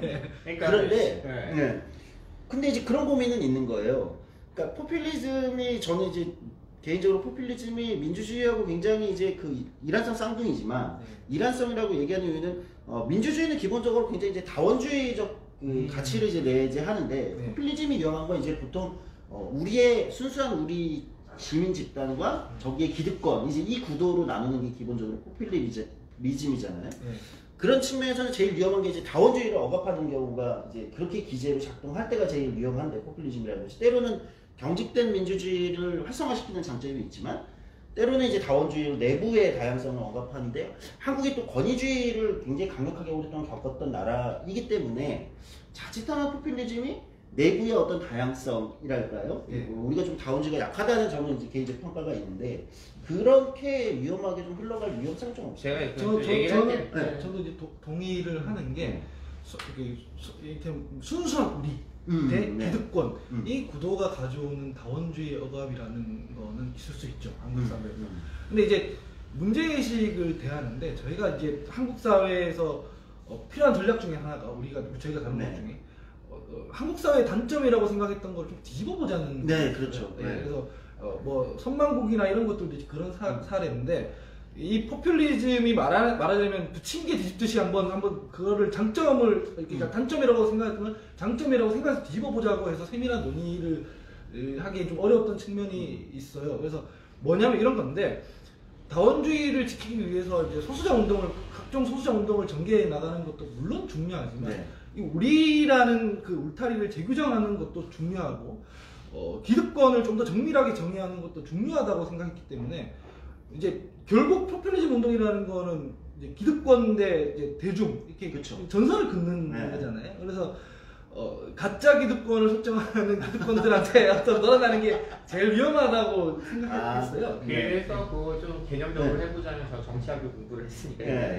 그러니까 뭐 그 선거에 그런 거 있죠. 리얼라이먼트 일렉션이라는 게 있습니다. 이게 정치적인 이제 그 아젠다 축이 한 번씩 바뀌는 선거예요. 그러니까 예를 들면 뉴딜 연합이 생기던 시기 미국 뭐 대선이랄지 뭐 이런 것처럼 저희도 약간 어느 정도는 축을 한번 좀 바꿔보고 싶은 게 있는 거죠. 그러니까 여전히 그러니까 민주당의 슬로건 중 큰 거는 이제 기득권을 뭔가 혁파를 하고, 뭐 중산층과 서민의 정당을 만들면서 다시 민주화를 해야 된다, 뭐 이런 방식의 아젠다가 있지만, 그 내용적으로 보면은 여전히 87 체제에서 전혀 변하지 않은 그런 아젠다일 때가 있고, 또 그 다음에 이제 경제를 살리겠습니다라고 말하는 저 국민의힘이나 그 전에 정당들을 보건데도 사실은 그 산업화 세대가 설정하는 문제 설정이 바뀌지 않은 거죠. 그 상태에서 우리가 무슨 다우스가 말하는 중위 투표자 가설 같은 걸 생각하면서 거기서의 중도를 잡는 이런 거랑은 한국의 다이나믹스가 빠진 거죠. 그런 의미로 가기는 빠진 그렇죠. 거고, 우린 지금 포퓰리즘에 자꾸 그 스멀스멀 연기가 올라온다는 건 뭐냐면 이제 그 축 자체에 대해서 바꿔주기를 기대하는. 일종의 불만의 정치가 예, 그럼요. 그걸로 표현되는 거 축이 아니냐? 이동하면 또 그 안에서 현명한 선택을 할 수 있고, 우리는 한번 팀전 나가가지고 총 들고 가서 백악관 점거하러 가지 않을 거거든요. 청와대 점거하러 가지 않을 거고. 우리가 너무 낙관하는 거 아닐까요? 아니죠. 아니, 우리 그냥 대충 막 축이밖에 안 시민들이 활동 되니까. 들고 막 가는 거 아니에요? 그래서 아니 뭐 근데 우리는 대통령을 쫓아내는 그 시위 정도면 사실은 총칼이 난무합니다. 어느 나라든지 그렇습니다. 굉장히 질서 있게 했잖아요. 네, 그럼요. 그러니까 끌어내리는데 우리 심지어 제도에 맡겼습니다. 그러니까 87체제가 만들어 놓은 제도 안에서 헌법재판소에 판결을 끝을 내잖아요. 그런 것처럼 이제 그 질서는 또 작동할 것이다. 저는 기본적으로 그렇게 보고, 지금 요구된 저희가 말하는 추월의 시대는 그 축을 옮겨놓는 시도가 필요하다. 정치를 다시 재규정하고 지금의 전선을 다시 좀 옮겨놓는 그런 시도가 필요하다. 이렇게 좀 읽어주시면 좋을 것 갈등의 같아요. 축을 네. 이제 좀 바꾸자. 예. 예를 들면 이런 측면에서 어쨌든 책임 있는 포퓰리즘이라는 것은 사실은 어떤 다른 표현으로 따지면 이제 기존에 보통 얘기하는 이제 기존 갈등의 어떤 전선에서의 불만의 정치들이 어쨌든 계속해서 경직돼 있는 이 갈등 구조를 계속 다른 방식으로 활성화시키려고 이제 튀어나온 어떤 현상일 수도 있겠다. 이렇게 볼 수 있겠네요. 그래서 이제 아젠다를 저희 책을 보면서 80이라고 하니까 좀 80년대 생만 연상하시지만 사실은 저희는 80의 정치를 하겠다 이랬을 때는 80%의 다수파를 이제 어떻게 다시 조직할 것이냐 이런 종류의 질문이 있는 거고, 물론 결과적으로 100이 돼야 되는 거겠지만 이제 100에서 80이니까. 근데 그럼 그 80이 누구냐에 대해서 제가 옛날에 칼럼을 하나 썼던 게 책에도 좀 넣은 게 있지만, 이제 저희 한반에 요즘에 한 중학생들 기준으로 하면 한반에 30명 정도 있어요. 그러면 지금까지 이제 그 엘리트라고 하면 앞에서 1등부터 5등까지입니다. 걔네는 뭐냐면 노동시장에서 상층에 진입하는 이들이에요. 그러니까 서울에 있는 다른제 대학을 가고 대기업에 가거나 공기업에 가거나 뭐 이런 식으로 가는, 그들 관점에서 정치가 되면 어떤 정치가 되냐면 인국공에 누가 들어갔냐 정치만 되는 거예요. 그렇죠. 네, 인국공에 누가 들어갔냐, 대기업 PO를 몇 개를 만들 거냐. 근데 사실은 대부분의 사람들 어떻습니까? 대부분 중소기업 가요. 그 다음에 가장 많이 가는 대학은 다 지방대학입니다. 전체 숫자로 봤을 때 가장 많은 숫자를 소화하는 대학은.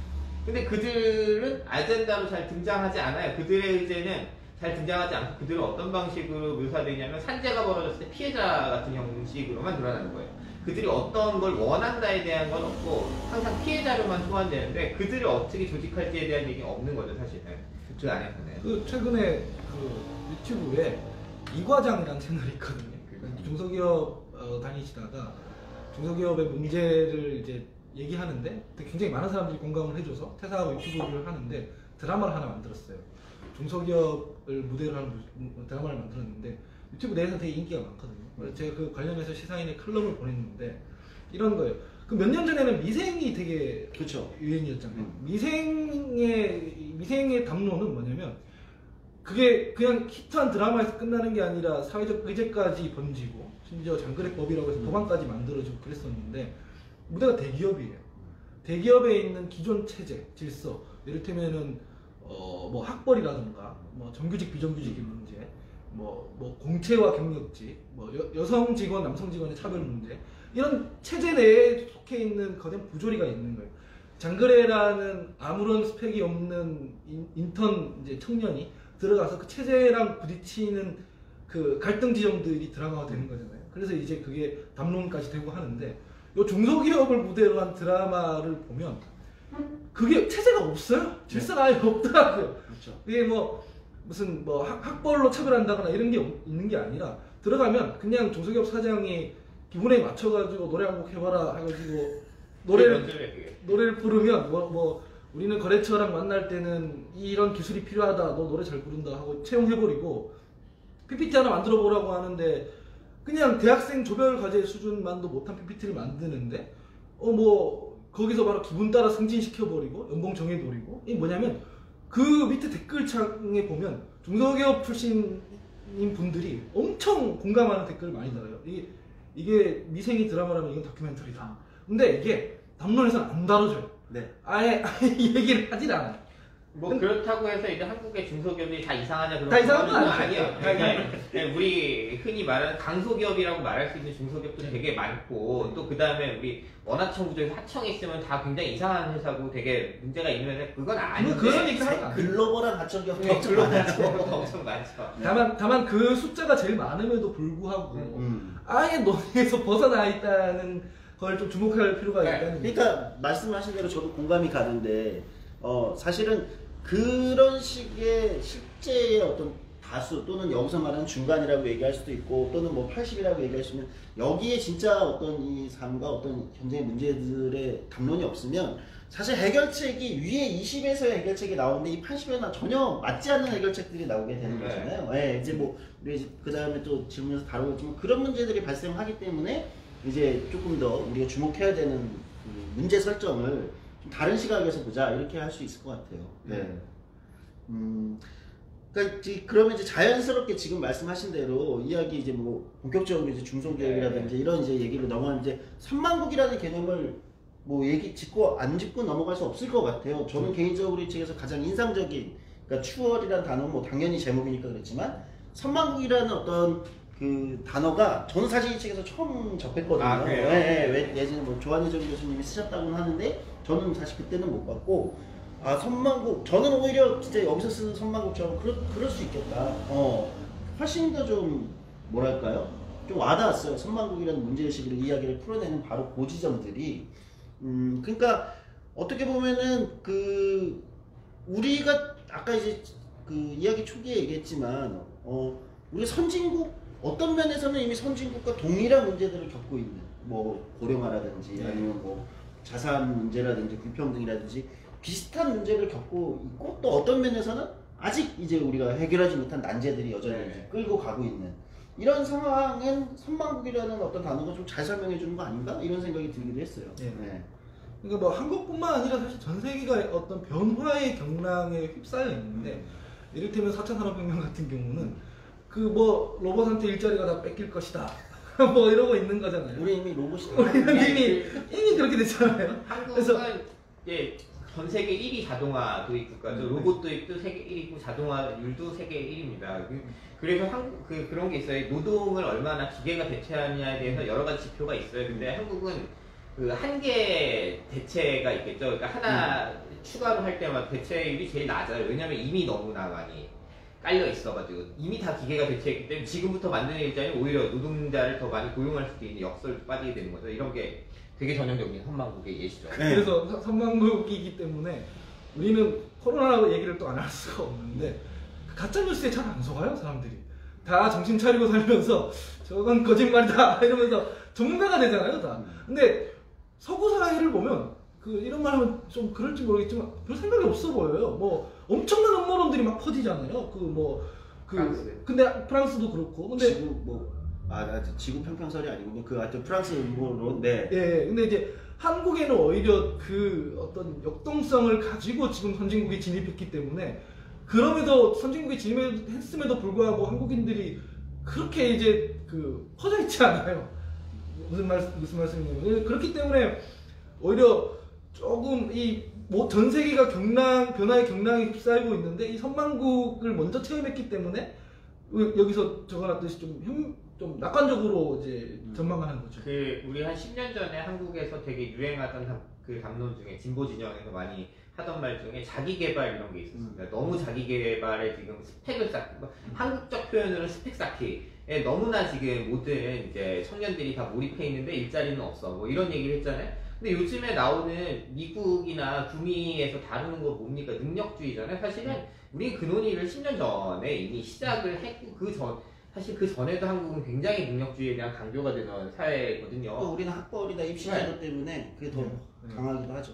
그런 면에서 보면 지금 사실은 뭐 요즘에 뭐 예를 들면 메리토크라시 트랩이 뭐더라 엘리트 세습 뭐 이런 책들 이제 제가 추천을 쓰긴 했는데 근데 그런 논의 보면은 일단 보면 한국 사람들이 읽기엔 좀 밋밋해요. 왜냐면 그들 관점에서 약간 하버드 출신은 그냥 이제 명문대 나왔으니까 그냥 일을 안 하고 살아야 되는데 한국은 엄청나게 일을 하잖아요. 2000시간 이상이라는 게 무슨 하청 노동자만 그런 게 아니라 서울대 출신 다 원래 다 그렇게 일을 해요. 원래 그렇게 했고 그러니까 1세기 하다 죽었다가 바로가 이렇게 한국에선 되게 팽배해 있었고 그러면서 치열하게 경쟁을 하는 그런 사회였기 때문에 왜 쟤는 저거 갖고 놀래지?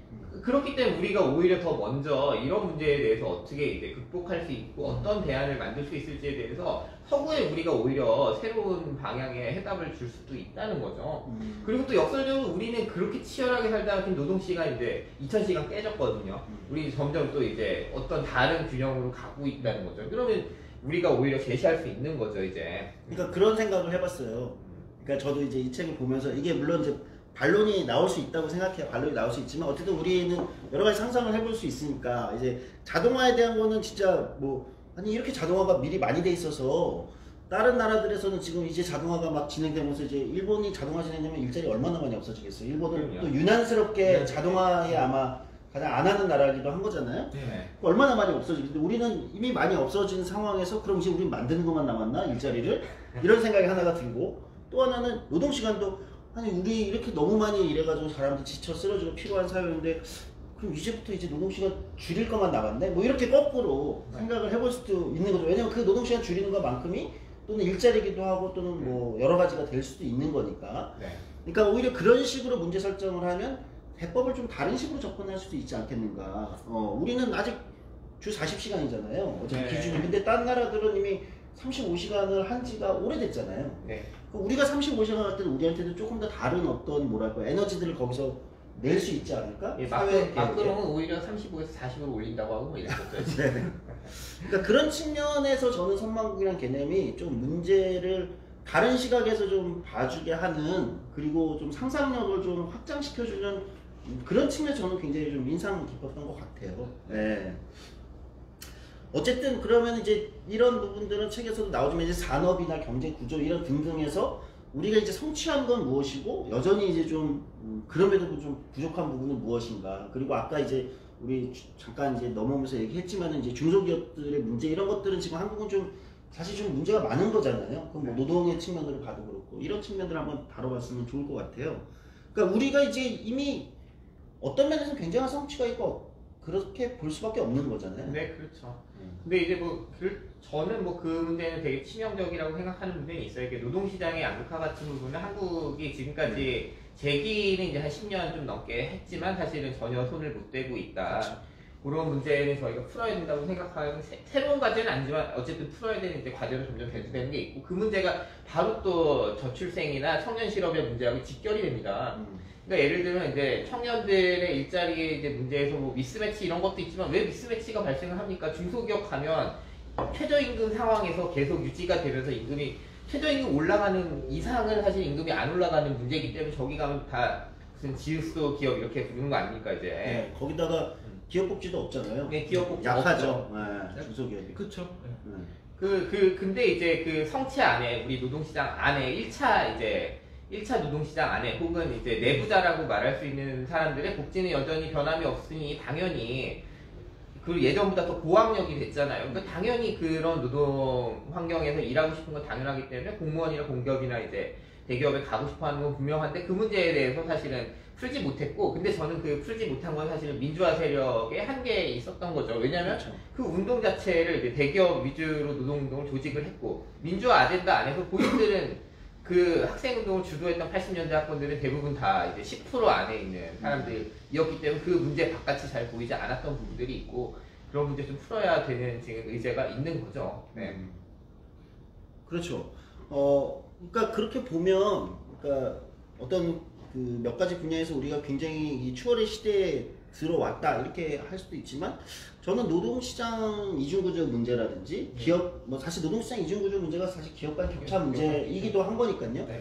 그런 측면에서 보면 이거는 굉장히 위험한 문제로 이미 자리 잡은 것 같고 거의 뭐 아까 이제 얘기하신 능력주의나 이런 담론들의 밑바닥에는 사실은 그 문제가 있는 거잖아요. 네가 왜 그 좋은 일자리에 가?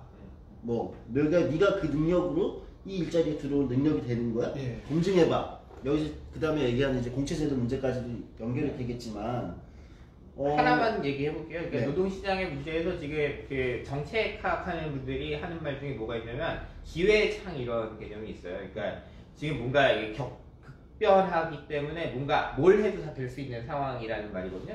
그러니까 그때는 급진적인 변화들도 굉장히 많이 벌어진다는 건데 저희 기회 구조가 있습니다. 뭐냐면 그러니까 그 60년대생들이 이제 10년 안에 은퇴합니다. 저도 그 기회라고 생각합니다. 왜 기회냐면 그 60년대생들이 어떤 세대냐면 이제 그 화이트 칼라들은 다 대기업 공채로 쉽게 들어갔기 때문에 지금 부장님들이 다 고세되기도 하고 임원들, 중역들 다 그분들이고 또 생산직은 뭐냐면 이 경제가 팽창하다 보니까 생산직으로 다 공고 졸업하고 다 그냥 이렇게 공장에 들어가신 분들이에요. 그분들이 우리가 흔히 말하는 귀족노조 이런 분들인데 그분들 이제 정년이 10년 남았습니다.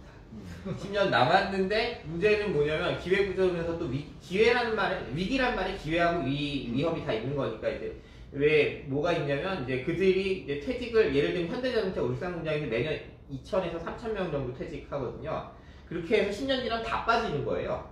그리고 근데 문제는 현대자동차는 지금 한 명도 정규직으로 새로 고용할 생각이 없습니다. 그렇죠. 그러면 이제 본인들도 느껴요. 사실은 굉장히 위협을 느낍니다. 그러니까 뭘 느끼냐면 자기 자녀가 취업이 안 되는 걸 느끼고 있고 그렇게 거기에 대해서 내가 어떻게 해야 될지 잘 모르겠다.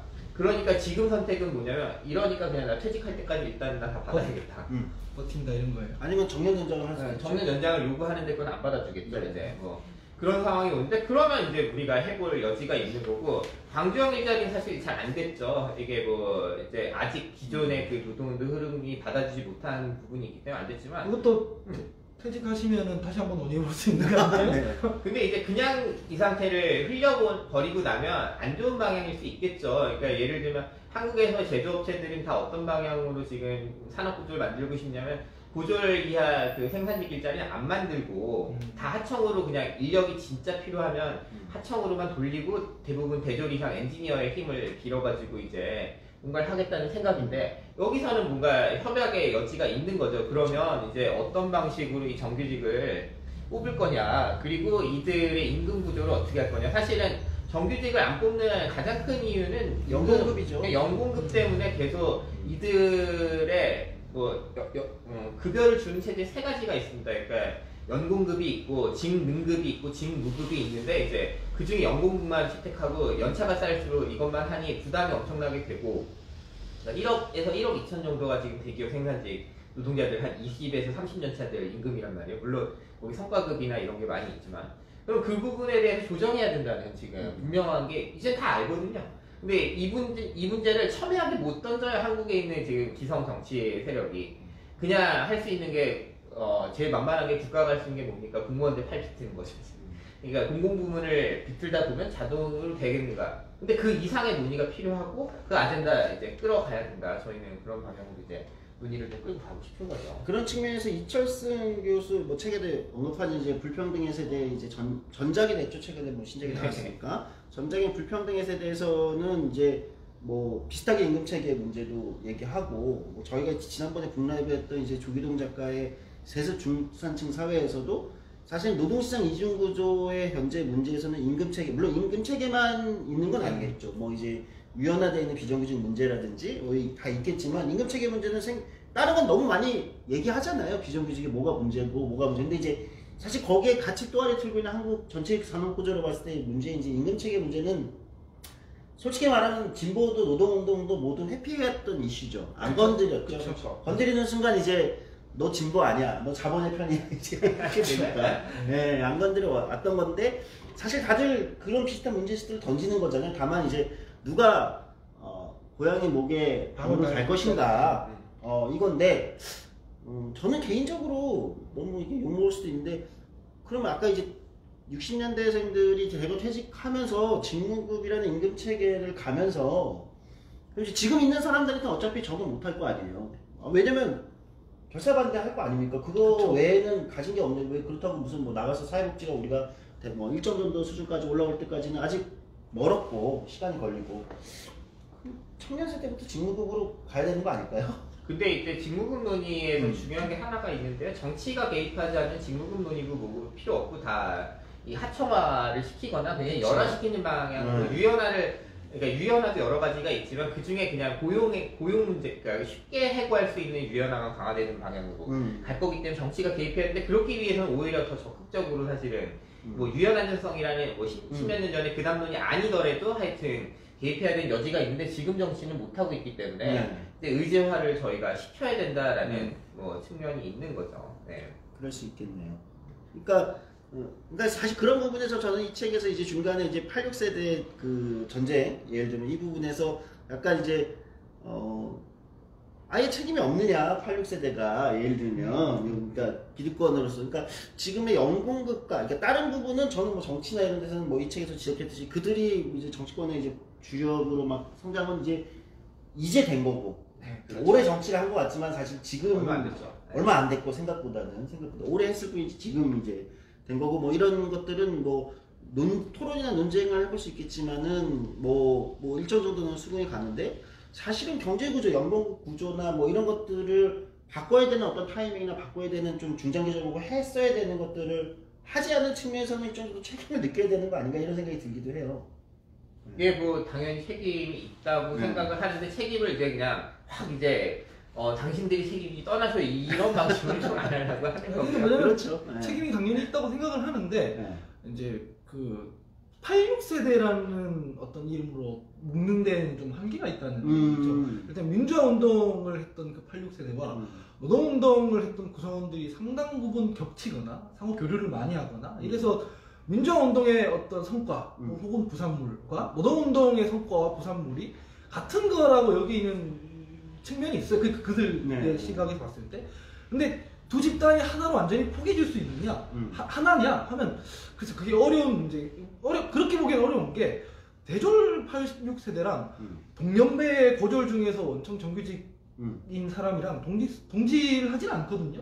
그래서 그 문제를 부정하는 게 아니라 그걸 86세대에 하나로 묶어서 질타하는 당론 그거가 이제 부정확하다. 그 중간 매개가 고졸 원청 정규직과 86세대 세대에 예. 또는 이제 대졸 화이트 칼라 또는 대졸 정치 시민단체 화이트 칼라의 86세대와 중간에 외계 역할이 노조 아닌가요? 노동조합의 사실 맞죠. 연결을 합칠 이걸로 연결 노조. 합출 네. 출신 네, 노동조합과 뭐 이걸로 두 개가 연결돼서 뭔가의 이 통칭 86세대가 구성되는 건 아닐까요? 저의 의구심은 사실 그거였거든요. 근데 이제 뭐 이를테면 정치권에서 이제 그 아까 말했던 임금 피크제라든가 이런 얘기를 하면 노동계에서는 죽으라고 또 반발을 하는데 네. 그래서 완전히 그 인식 처리가 지금 공표되는지 음. 이제 약간 의문이 이제 드는 거죠. 그렇죠. 그러니까 이제 또 여기서 이제 좀 세밀하게 가면 이제 정치 영역에서의 또 우리가 이제 86세대 정치인 이렇게 얘기하는 건 또 다른 측면의 분석이 필요하긴 할 수 있을 것 같아요. 근데 이제 아젠다의 측면에서 보면 사실은 지금 코로나 이후에 재밌는 거 많이 나오지 않아요? 그러니까 기본소득 같은 거 3년 전에 말했으면 이렇다고 할 아젠다였으나 사실은 기성정치권에서 누가 그런 얘기를 합니까? 그 다음에 전국민 고용보험제 같은 것도 이제 이상하다고 사실은 얘기했죠. 3년 전에도 말 못 꺼내요. 지금은 근데 이제 문턱까지 거의 오지 않았습니까? 특고 노동자들까지는 어떻게든 그쵸. 이제 온 그거 거죠. 책임지겠다까지 왔고 이제 비정형 노동자들 전체를 어떻게 포괄할 때까지 이슈까지 이제 오잖아요. 그러니까 굉장히 한국 사회가 다이나믹하다는 것은 이제 그런 이제 그 기회의 창이 열렸을 때 굉장히 그런 급진적인 아젠다들을 우리 현실 정치의 언어로 바꿀 수 있는 역량 자체는 있다. 그리고 시민이 그거를 받아낼 수 있는 역량은 있다. 그렇기 때문에 이제 드라이브할 수 있는 이제 정치 역량을 어떻게 구성할 것이냐, 이제 조직할 것이냐 이 질문은 저희가 있는 거죠 계속. 그 부분은 그리고 가능하리라고 저희는 보는 거. 그 정도의 낙관론은 있는 거죠. 이제. 네. 그 책에서 이제 또 챕터 하나를 할애하셔가지고 공채제도에 대한 문제 제기하셨어요. 네. 그 문제식도 조금 더 들어보고 싶습니다. 이를테면은 저는 공채로 직장을 다녀본 적이 없는데 네. 저희 팀 중에서도 그 양 교수님 빼고는 아마 없을 거예요. 예, 정한 공채를 해봤습니다. 공채가 있기 때문에 만약에 중소기업에서 이제 시작을 하잖아요. 그러면 대기업에 못 가요. 성장이 안 돼요. 근데 이제 사실상 그거 제가 여의도에 있으면은 이런 건데 별정직 공무원들은 이런 게 있지 않습니까? 그냥 채용이 되고 거기서 성과를 쌓고 실력을 쌓으면 성장이 가능해요. 성장이 가능한데 지금은 온리 공채 이렇게 딱 막혀 있으니까 그 신분제처럼 돼버리는 거예요. 그렇죠. 네. 그거를 타파하려면은 일단은 뭘부터 건드려야 되냐면 공채를 건드려야 되겠다. 문제의식이 다 닿아서 한 챕터를 쓰고 저희가 계속 얘기하는 것도 이제 고주제를 갖고 많이 얘기하는 거거든요. 실제로 기업들은 공채를 원하지 않습니다. 이제. 그렇죠. 사실은 네, 공채를 원하지 원하지 않고 않잖아요. 삼성도 공채를 깨려고 그랬는데 이제 삼성 그 차트를 본다는 건 국가고시를 본다는 이제 한국 사회에서 의미가 있기 때문에 그걸 취소 못했지만 예를 들면 현대자동차 지금 4, 5년 됐잖아요. 이제 공채 안 한지. 그 SK도 이건 다 안 한다 그랬죠. 사실은 그런 기제가 있는데 요 쟁점에서는 두 가지가 있는 것 같아요. 첫 번째는 사다리의 문제가 있고요.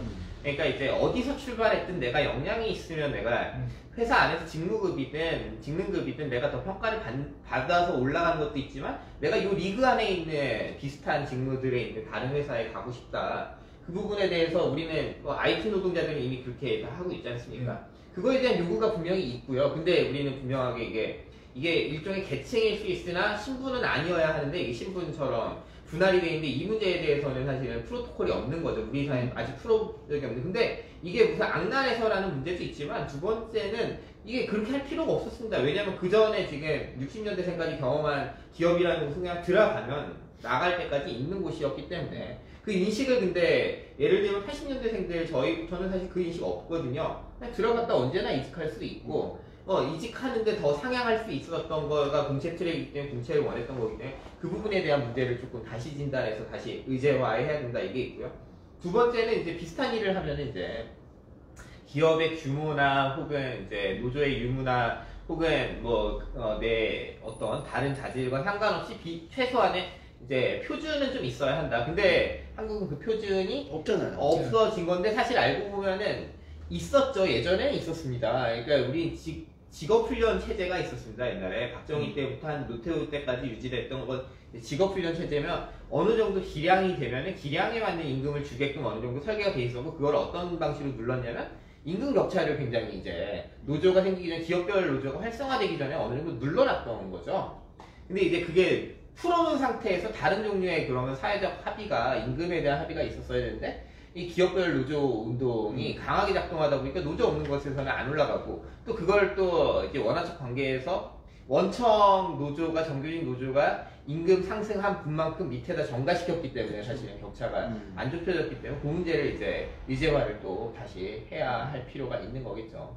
근데 공채 대안이라는 게 이제 그러면 이제 뭐 기업 케이스에서 있을 거고 뭐 공무원에 대한 얘기도 이제 지적은 하셨는데 비슷하게 오히려 이제 어공을 더 늘리자 뭐 두 가지 모두 이제 어떤 일자리를 두고 또는 좋은 일자리를 두고 또는 일자리에서 사람을 뽑는 방식을 바꾸지 않으면 이제 이런 식의 과도한 어떤 능력주의가 도입된 어떤 경쟁이나 이런 문제들 공정을 둘러싼 어떤 논쟁이나 이런 것들이 이제 지속될 수밖에 없다 이렇게 하신 것 같은데 그러면 이제 구체적으로 실무 단위에서의 공채에 대한 대안은 어떤 게 있을까요? 기업 단위 그냥 지금 뭐 수시 채용 이렇게 얘기는 하긴 하는데 이를테면은 저 같은 경우에는 얼마 전 제 개인 경험 사례를 얘기하면 IT 기업 얘기인데 뭐 IT 기업이고 되게 유명한 스타트업이에요. 하는 얘기가 뭐냐면 추천제라는 게 있어요. 거기서. 네. 그래서 사람을 추천해달라고 하더라고요. 그래서 그게 워낙 여의도 정치권에서 흔한 일이니까. 그렇죠. 그 어떤 업계에서는 그게 굉장히 이제 흔한 일이죠. 네. 추천 제가 만약에 잘못했다가 그 인사가 실패하면 저도 같이 그 신용이 깎여버리기 때문에 여의도에서는 그게 되게 중요하게 작동하는데 IT 기업에서도 그렇게 하는 모양이더라고요. 근데 공채 같은 개념은 뭐냐면 시험 열심히 쳐가지고 그냥 한번 딱 시험 쳐서 들어가면 그게 제일 공정한 방식이고 그렇게 해서 계속 그 퇴직할 때까지 보장되는 어떤 방식이 그 노동시장도 그렇고 산업 환경도 그렇고 많이 왜곡시킨다는 거죠. 그러니까 실제로는 어느 곳에서 출발하든 간에 거기서 영향을 쌓고 성과가 있고 그러면 다시 추천을 해서 다른 회사든 다른 직무든 이렇게 좀 옮겨갈 수 있는 사회로 이제 좀 옮겨가야 된다. 예, 저희가 책은 아무래도 이제 분석에 많이 치중이 돼 있어서 대안에 대한 얘기는 좀 아무래도 사견을 조금 이제 담아야 될 것 같은데 예를 들면 이제 직무급을 우리가 얘기하는 이유는 일정한 일정한 업무를 공유하는 어떤 표준이 있어야지 사실 가능해요. 지금 그러니까 직무급을 또 강제하는 게 사실 간단하진 않습니다. 예를 들면 누가 어느 정도의 기량이고 이거는 다른 회사에 갔을 때 이 수준이라고 말할 때는 숙련이라는 거에 대해서 평가를 해야 된단 말이에요. 우리가 얼마나 일에 대해서 숙련이 있는가. 그러려면 이게 기업 특수적인 숙련도 있고요. 보편적인 숙련이 있습니다. IT가 쉬운 이유는 다 보편적인 숙련이 있기 때문에. 그런데 지금까지 이제 대부분의 기업들이 갖고 있는 건 기업 특수적 숙련이에요. 이 회사에서밖에 못 써먹어요. 근데 그럼에도 불구하고 대기업끼리 이직이 가능했던 거는 그래도 번듯하게 공채 안에서 뽑았으면 이 정도면 뭘 돌려도 다 가능할 것이다. 이런데 이런 이제 가정들을 깨기 위해서는 일정한 이제 표준을 어떻게 만들 건지에 대한 이게 사실은 그 자체가 사회협약이에요. 다른 그렇죠. 나라는 이제 코포라티즘 혹은 예전에 뭐 사회협약 이런 거 얘기할 때 얘기가 사실은 표준을 어떻게 만들까에 대한 거. 우리 뭐 NCS 같은 거 있지만 사실은 그 부분은 아직 빈약하고요. 네. 근데 이걸 또 빌드업하기 위해서도 사실은 우리가 이 경사노이나 혹은 이 노사정의 정치가 사실 결국에 개입을 하게 됩니다. 그러면 이 생산직의 숙련이라는 것은 어떻게 평가할 거고 엔지니어의 숙련이라는 걸 어떻게 평가하며 이들이 이직할 때는 어떻게 그 다음에 스텝에 사무를 하는 사람들의 숙련을 어떻게 평가할지에 대해 논의를 하기 위해서는 사실은 그 합의의 장이라는 게 굉장히 잘 작동해야 된다는 또 이것도 일종의 역설이 있는 거고 근데 다른 나라 어떻게 했나 보면 이게 결국에는 이제 뭐 삼별이나 중앙이 굉장히 이제 그 힘이 굉장히 세고 또 정부에 있는 이제 정치인들조차도 사실 로컬부터 그걸 봐온 게 있었기 때문에 또 가능한 부분이 있어서요. 그 부분을 조금 공부를 하면서 또 만들어야겠지만 사실 일단은 문제의식 수준에서는 저희가 그 부분을 좀 그 정도 드러내고 있는 겁니다. 그러니까 저는 근데 사실 그냥 한 번에 모든 국가에 있는 뭐 여러 산업이 있는데 그것들을 네. 다 한꺼번에 하는 건 당연히 어렵겠죠. 그렇죠. 근데 네. 이제 가능한 영역부터 시작을 하면 저는 자연스럽게 유사한 업무와 유사한 건 그럼 우리는 뭐 저기가 우리랑 똑같진 않은데 유사한데 저 정도라면 우리 산업은 뭐 요 정도 레벨에서 비슷하게 설계를 해보자 이런 게 저는 작동할 것 같아요. 그러니까 솔직히 병원 사업장 같은 데는 저는 이거 설계하는 게 그렇게 복잡하지 않을 것이다. 왜냐면 뭐 비슷한 이제 그런 직무 임금 체계를 병원 산업이나 이런 데서 보건의료 산업이나 이런 데서 이미 구축한 나라들도 많고 사실은 일정 정도의 룰이 세팅되어 있는 거잖아요. 그 안에는 병원별로는 다르지만 그래서 오히려 업무가 뭐 그렇게 어마어마하게 다르지 않고 그런 것도 그렇고 사실 건설 쪽에 보면 이제 노동조합이 들어가 있는 데는 사실 비슷한 거 아닌가요? 예. 약간 그런 게 설계되어 있는 거 이제 아닌가요? 노동 전문가랑 얘기하니까 이제 점점 말리기 시작하는 그게 말리는 게 아니라 그러니까 그게 아니라 저 충분히 가능하다 이게 그러니까 갈 수 있다. 그런 게 있는 것 같아요. 저희는 대기업 같은 경우에 저런 게 가능해요. 지금 대기업들 뭐 이번에 아시아나도 그렇고 이제 뭐 저기 두산 인프라코어도 이제 현대중공업으로 이제 인프라하고 공적 자금의 일정 부분 작동하게 되는 순간에 이제 그런 합의들을 조금 만들었으면 좋겠다라는 생각이 저는 좀 많이 들었어요. 예를 들면 현대중공업이 대우조선 인수할 때도 사실은 그냥 고용을 승계해라, 뭐 혹은 뭐 이걸 그대로 가져가라, 경영체제를 유지해라, 뭐 이런 얘기는 있지만 사실 그 안에서 사회가 작동할 수 있는 여지를 만들 수 있는 순간들이 있는데 아직은 그거를 많이 못 해왔고 저는 그때는 해볼만 하다고 생각해요. 예를 들면 저는 이제 거제와 대우조선해양에 대한 책을 썼습니다만 사실 그 순간에 시민사회가 굉장히 활성화가 돼 있었거든요. 맞아요. 근데 그 논의를 끌고 가는 축이 없었어요, 당시에. 굉장히 그냥 뭐 해고는 살인이다 수준의 노동 담론과 이제 뭐 경영을 하기 위해서는 일정한 유연화를 받아들여야 되기 때문에 희망퇴직을 많이 받아라 이런 논의는 있었지만 잡쉐어링을 어떻게 할 건지 아니면 여기서 이 이제 공공관리를 하고 있었던 거죠. 예를 들면 그렇죠. 그 상황에서 여기에 업무를 어떤 방식으로 조정하고 급여 체계를 좀 바꾸고 이렇게 하면 좀 가벼워지고 부담이 없거든요. 또 신규 채용의 여지도 생기고 그런 논의들이 사실 안 돼. 그런 면에서는 산업은행 위주의 구조조정에서 그런 부분 해볼 수가 있고 또 반대로는 이 노동조합이라는 거에 대해서 이제 기업별 노조를 우리 맨날 쉽게 그냥 입에 달린 소리로 노동 연구하다 보면 삼별 중앙이 해야 된다 이런 얘기하지만 제가 볼 때는 한국에서 그렇게 작동하지 않을 것 같고요. 제가 볼 때는 지역 단위에서 좀 역량이 되면 이 지역에 맞는 임금에 대한 어떤 스탠다드를 만든달지 그러면 예를 들면 울산 같으면 되지 않겠습니까? 자동차에서 얼마 지금 중공업 얼마인데 하청은 얼마 그러면 이 지역에서 일단 룰을 좀 만드는 거면 사실은 지금 울산 같은 데 화백회의라고 지역 경사노이 이름을 그렇게 부르는데 그런 데서 그런 얘기들 하거든요.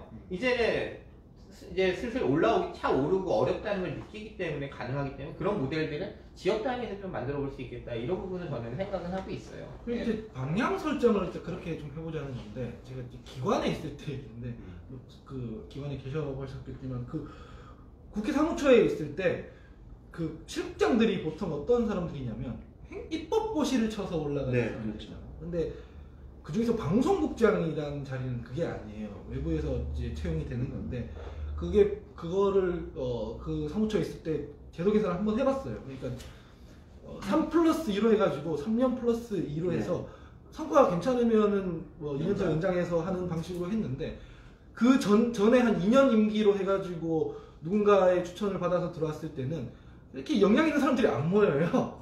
근데 그 제도를 그렇게 바꾸니까 저 정도면은 한번 해볼 만하다 싶어서 여기저기서 많이 모이더라고요. 그래서 반면에 실국장들에 비해서 입법고시 출신은 아니지만 입사를 해서 그러니까 국회 사무처에 입사를 해서 그 하급직으로 입사를 해서 한 10년 이상 그 역량을 쌓았던 사람들 중에는 고시 출신들보다 훨씬 더 일을 잘하는 사람이 많더라는 거예요. 그래서 요 방향 자체를 어떤 시험을 통과해서 아예 신분처럼 나누는 이 방향 자체를 좀 타파하는 방향으로 사회적인 논의가 가야 된다. 이런 차원인 거죠. 네, 알겠습니다. 뭐 그런 것도 있는 것 같아요. 저희가 이제 그 어떤 사회적인 문제가 생겼을 때 지금까지 했던 때를 우리가 민주화와 산업화 세대의 어떤 담론에서 벗어나자 이렇게 말할 때는 그런 걸 겁니다. 민주화 세력은 노동시장에 문제 어떻게 접근할까? 노조를 만드세요 정도 그쵸. 밖에 답이 없는 것 같고 산업화 세력은 이게 기업이 더 성장하면 된다 이렇게 이제 말을 하는 건데 이제는 그런 방식으로 풀 수가 없다는 겁니다. 저희가 추월의 시대라고 말할 때는 이제는 민주주의의 양식을 어떻게 디자인하느냐 이 문제가 당연히 있는 것이고 저희가 정치를 이제 새로운 정치를 만들겠다고 새로운 소통연구소 만든 이유도 사실은 이제 그거를 어떻게 디자인할 거냐에서 아젠다와 이 사고하는 방식, 일하는 방식도 다 좀 바뀔 필요가 그렇죠. 있겠다 그렇게 보는 뭐냐면 거죠. 뭐 보수파로 예를 들면 시험 선발의 능력주의를 얘기할 거고 뭐 진보파는 비정규직의 정규직화를 얘기할 거고 저 같은 사람한테는 둘 다 안 와닿아요. 일단 난 어차피 비정규직이라는 생각을 강하게 갖고 있는데 동년배들 만나보면 다 비슷비슷해요. 그래서 뭐 대기업에 공채로 취업한 이제 친구들이 아니면은 그러면 다른 틀을 갖고 얘기를 해야 된다. 두 개가 아니라 그런 차원에서 접근을 해야 된다는 거예요. 이제 시간이 꽤 지나가지고 이제 질문을 받아야 되는 시간인 것 같아요. 제 노트북 좀 잠깐 갖다 주시겠어요? 조금 더 얘기해도 될것 같아요. 네. 아니,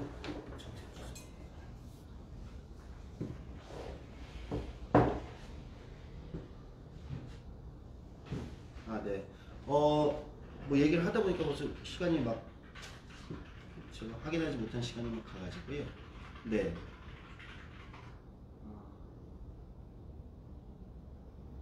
어디서 봐야 되는 거죠? 제가 질문이 있으시면 지금 댓글이나 이런 걸로 좀 해주시면 네 답을 좀 하도록 하겠습니다.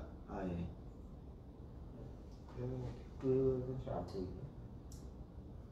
예, 뭐 정치 이념 안 따지는 실용주의자들이 많습니다. 뭐 이런 얘기 하시는데 네. 정치 이념 아예 안 따지진 않는데요. 네, 저희도 사람인지라 네 그렇진 않은데 네. 어쨌든 뭐 질문이 있으시면 이제 올려달라고 말씀을 드렸고 네. 뭐 좀 다른 얘기를 해볼까요? 너무 이제 열띤 얘기들을 많이 해가지고 그러니까 너무 세게 때리셔가지고. 네, 아닙니다. 아닙니다. 네. 또 책 쓰시면서 좀 뭐 더 얘기해보고 싶었던 게 있는데 조금 이런 주제는 좀 못 담았다 이런 게 또 있나요? 아니면 뭐 아무래도 그 각 부문별로 사실상 책을 한 권씩 더 써야 되지 않겠냐. 이거 그런 누가 지적은 하긴 하더라고요 제 주변에. 그러니까 이게 굉장히 그러니까 뭐랄까 너무 많이 다루려고 한 거 아니냐. 이게 챕터별로. 그러니까 오히려 좀 뭐에 집중해서 했으면 더 재밌었을 것 같다. 이런 저희는 계셨어요. 이게 이번에 총론을 좀 쓴 거죠. 아. 총론을 썼기 때문에 그렇고 뭐 저를 아시는 분도 아시겠지만 저는 계속 지역의 문제나 이제 제조업의 문제 이렇게 다루는 그쵸. 사람이고 노동시장에 대해서 얘기하잖아요. 진짜. 근데 그런 종류의 이제 또 저는 그런 강론을 쓸 거고 네. 또 예를 들면 이제 새로운 정치는 무엇이냐 이제 민주주의를 어떻게 조직할 것이냐 이런 거 이제 우리 하 소장님이 네. 또 쓸 거고요. 지금 이게 저희는 일단은 좀 축을 좀 바꾸는 논의부터 시작하자. 그래서 총론으로 이 책을 시작했다고 보시면 되겠죠. 이게 아까 공채에 대한 얘기만 해도 책을 한 번 더 써 기획을 하고 있는 중인데 이를테면 그 질문을 던져보자는 얘기였어요. 이제 아카데믹한 차원에서 보면 좀 벙벙해 보일 수도 있을 텐데 이게 어떤 답을 내려고 하는 뭐 연구와 연구를 촘촘히 엮어가지고 답을 내려고 했다기보단 지금 좀 필요한 질문을 던지고 논의를 좀 확장시켜 보려고 했던 책이라 아무튼 그런 비판을 좀 받고 있긴 하죠. 네. 우리끼리도 근데 얘기해요. 이거 하려면은 제대로 하려면 챕터별로 한 번씩 더 써야겠는데 이런 얘기. 진짜 그런 네. 지적을 또 하시더라고요. 네. 네. 이게 댓글이 다 안 나오나? 그러게요. 댓글이 그렇게 그래서 이게 좀, 네. 저희끼리 계속 얘기를 하면 될 것 같습니다. 네. 그리고 사실은 원래는 연금 문제도 저는 한번 다루려고 했는데 너무 얘기가 이제 뭐죠? 산으로 갈 수도 있겠는데 사실 연금 문제 같은 것도 비슷한 거죠. 연금 개혁 문제 같은 거. 그러니까 뭐냐면 대표적인 선망금, 그러니까 우리가 드디어 이제 선진국들의 연금 정치에서 이제 그 수십 년간 이미 겪었던 쟁점들을 이제 우리가 겪어야 되는 시대에 온 거잖아요. 네, 그렇죠. 근데 이제 그거는 저는 뭐 어쨌든 뭐 진보 진영이나 노동계에서는 싫어할 수도 있겠지만 저 개인적으로는 그냥 뭐 잘 깊이 그거를 본 건 아닌데 또 스탠다드 입장을 갖고 있긴 해. 공무원 연금이니 뭐 사학 연금이니 국민연금이 이런 거 다 통합해버리고 왜냐면 지금 이렇게 분산시켜 놓으면은 갖고 가야 될 부채가 너무 많아진다는 거잖아요. 근데 이제 다 통합해버리고 좀 공평하게 노후를 보장할 수 있는 제대로 재설계를 해야 된다는 입장이에요. 물론 이거를 싫어하겠지만 공무원분들이라든가 아니 근데 뭐 전교조분들이 싫어하겠지만 근데 그 뭐 싫어해도 어쨌든 간에 그런 합의로 나아가야 된다고 생각하고 이전분들 연금을 건드리겠다는 게 아니니까요. 네. 신규 입사자부터 그렇게 하면 안 되나요? 아니 제가 과거에 여기 이제 행정 쪽에서 일을 할 때 그 이제 7급 막 들어오신 이제 신규로 7급 공무원 시험 이제 젊은 분들이랑 수자리 한번 대화를 한 적이 있어요. 궁금했어요. 이게 그때가 이제 공무원 연금 개혁하고 한 2년인가 지났을 텐데 그래서 이런 쟁점 어떻게 생각하느냐. 나 이제 굉장히 젊은 이제 신규 공무원분들이었는데 그런 얘기 하더라고요. 이거 시달리는 것도 싫고 짜증나고 그냥 국민연금 다 통합하면 우리도 뭐 그냥 뭐 알아서 저축하고 알아서 어차피 고용보장 돼 있는데 공무원은 알아서 그쵸? 할 테니 오히려 이렇게 막 시끄럽게 되는 게 그러니까 나이가 좀 들고 나면 이제 얘기가 달라질 수 있겠지만 이미 젊은 공무원들은 오히려 그걸로 막 이렇게 시끌시끌하고 뭐 욕먹고 이런 거보다는 오히려 국민연금이 뭐 망할 것도 아니고 사실은 그리고 국민연금 수준이 뭐 이게 전체적으로 잘 조율하면 충분히 또 괜찮은 수준이 될 수 있으니 물론 저는 오히려 연금보험료를 이제 세금을 더 좀 내야 되는 거 아니냐 이런 문제의식이 있긴 한데 직업별 연금을 그렇게 하는 거는 저는 충분히 방향을 그렇게 잡는 거는 많은 것 같아요. 공무원 연금 설계 자체가 이미 공무원 임금이 너무 부족하니까 과거에는 그래서 이제 그걸 볼충해주기 위해 만들어 놓은 거잖아요. 기형적으로 되고 있는 거라. 그렇죠. 사실 그런 거죠. 이미 이제 그런 단계에 지났으니까. 비정규직이라 뭐 질문이라기보다는 비정규직의 정규직화라는 생각에 벗어나 유연 안정성 같은 고용체제 확립해야 된다고 생각하신다는데요. 저희가 이제 말을 했는데 혹여 이런 게 기존의 안정성마저도 이제 해치고 오히려 그냥 완전한 이제 극단적 유연화로만 이어지진 않을까 그 걱정이 있다. 그러니까 이거를 그냥 시장에 맡기면은 그렇게 되는 거겠죠. 사실은 지금 시장에 그냥 맡기면 그야말로 유연화된 경제로 갈 겁니다. 예를 들면 지금 대기업 우리 안전하다고 얘기하지만 안정적인 일자리라고 하지만 거기 있는 사무직들 지금 해고 굉장히 쉽습니다. 권고사직 요건 그렇게 높지 않아요. 근데 이제 다 생산직도 그런 방식으로 그냥 바뀌게 될 거고 또 하청업화 되다 보면 많잖아요. 지금 뭐 도급을 한 다음에 그 업체를 파산시킬 수도 있고 미장 폐업할 수도 있고 뭐 그 다음에 예를 들면 뭐 파견직으로 해가지고 계약 해지를 편하게 할 수도 있고 뭐 이미 그런 방법은 많은데 정치가 개입하지 않으면 유연안정성이란 말은 작동하지 않습니다. 그러니까 그 안정에 대해서 어느 정도 규정을 할지가 사실은 정치의 몫이기 때문에 그러니까 그게 이를테면 그런 거잖아요. 트레이드오프란 말이 있잖아요. 하나를 주면 하나를 놓치고 하나를 놓치면 하나를 잡고인데 이런 부분 미세 조정을 해야 되는데 그 부분은 결국에는 정치의 역할이다라고 저는 보는 거고 그냥 안 떨어지면 안 되고 예를 들면 우리가 해고는 살인이다 이런 말 왜 합니까? 우리 그 쌍용차 투쟁이나 뭐 이럴 때 하던 말 아닙니까? 그 전에 IMF 때랄지 왜냐면 그 밑에 고용보험의 받침도 없고 노동시장 재진입에 대한 약속도 없고 예컨대 제가 하나 되게 정부에 대해서 비판하고 싶었던 게 뭐냐면 2015-16년에 조선산업 구조조정을 3사 다 했죠. 공의했죠. 그러니까 공적자금만 대우조선에 들어갔을 뿐이지. 그리고 나서 엄청나게 많은 실직자가 생겼습니다. 실직자가 생겼고 그 실직자들 뭐 정규직 실직자만 있는 게 아니에요. 사실은 그거의 몇십 배만큼 다 그 사내하청 노동자들 해고됐거든요. 근데 그들에게 재교육 체제 어떻게 됐습니까? 용접하던 사람한테 횟집 차리라고 회깃을 가르쳐주고 뭐 이런 거였어요. 그러니까 이 연계망을 전혀 그 당시에 빌드업을 안 한 거죠. 왜 안 했을까? 이게 이번에 비만 피하면 됐다고 생각했기 때문에 고용이익이 지정하면서도 다음 해법을 못 만든 거예요. 여기서 그러면 이 사람들이 어떤 역량을 갖고 있는가 평가할 수 있는 평가 체제도 그때 좀 만들어야 되고 그런 것 자꾸 놓친 상태에서 그냥 그 고용 그 실업급여 받아 가시고요. 실업급여 이 지역은 고용이익 지역이니까 6개월 내지 뭐 1년 혹은 뭐 그 이상 뭐 이렇게 드리고요. 그 다음에 알아서 사세요. 라기 때문에 지금 계속 그 안정성에 대해서 없어지면 이제 망한다 이런 생각을 하게 되는 거 아닙니까? 그 부분에 대해서는 지금 체계가 무너져 있는 상태 맞고요. 그 부분은 구축해야 되는데 지금은 전혀 구축이 안 되는 상태 맞죠. 그런 건 어떻습니까? 이제 또 댓글에 그 질문 그 주셨는데요. 그러니까 추월의 시대라고 하셨는데 추월이 가능한 데가 너무 소수 아니냐? 아까 얘기한 이제 일부 대기업 중공업 거제 아니면 이제 뭐 삼성이라든지 그러니까 너무 추월의 시대라고 하기에는 추월이 가능한 데와 아닌 데의 차이가 너무 큰 거 아니냐 이런 또 지적을 해주신 분도 있으세요. 부문별로 이제 가능한 부분만 그렇죠. 그렇다고 하는데 글쎄요 저는 한국 사회 자체가 선진국으로 진입한다는 그 의미고 당연히 그런 아까 도입했고에서 말했지만 그럼에도 불구하고 부문별로 아직 부족한 부분들이 분명히 있죠. 근데 이제 특정 부분은 어떤 선진국에 진입했는데 특정 부분은 제3세계 그렇지는 않은 것 같아요. 문제가 있다 하더라도 선진국으로 진입하는 과정에 있기 때문에 그 진입함으로 인해서 생기는 거지. 어떤 부분은 추월하고 어떤 부분은 낙후되고. 뭐 근데 이제 그런 건 있을 것 같아요. 이제 예를 들면 팍스콘 같은 데 한번 생각해 보면 팍스콘? 네, 애플 같은 데는 아주 선진적인 경영을 하는 그 내부 그러니까 그 뭐지 산호세에 있는 그 이제 애플 본사만 생각하면 굉장히 선진적인 회사죠. 그러나 이제 그 밑에는 바로 이제 하청 체제에 대해서는 가장 저렴하게, 가장 빠르게, 가장 높은 품질을 만들 수 있게 모든 수단을 다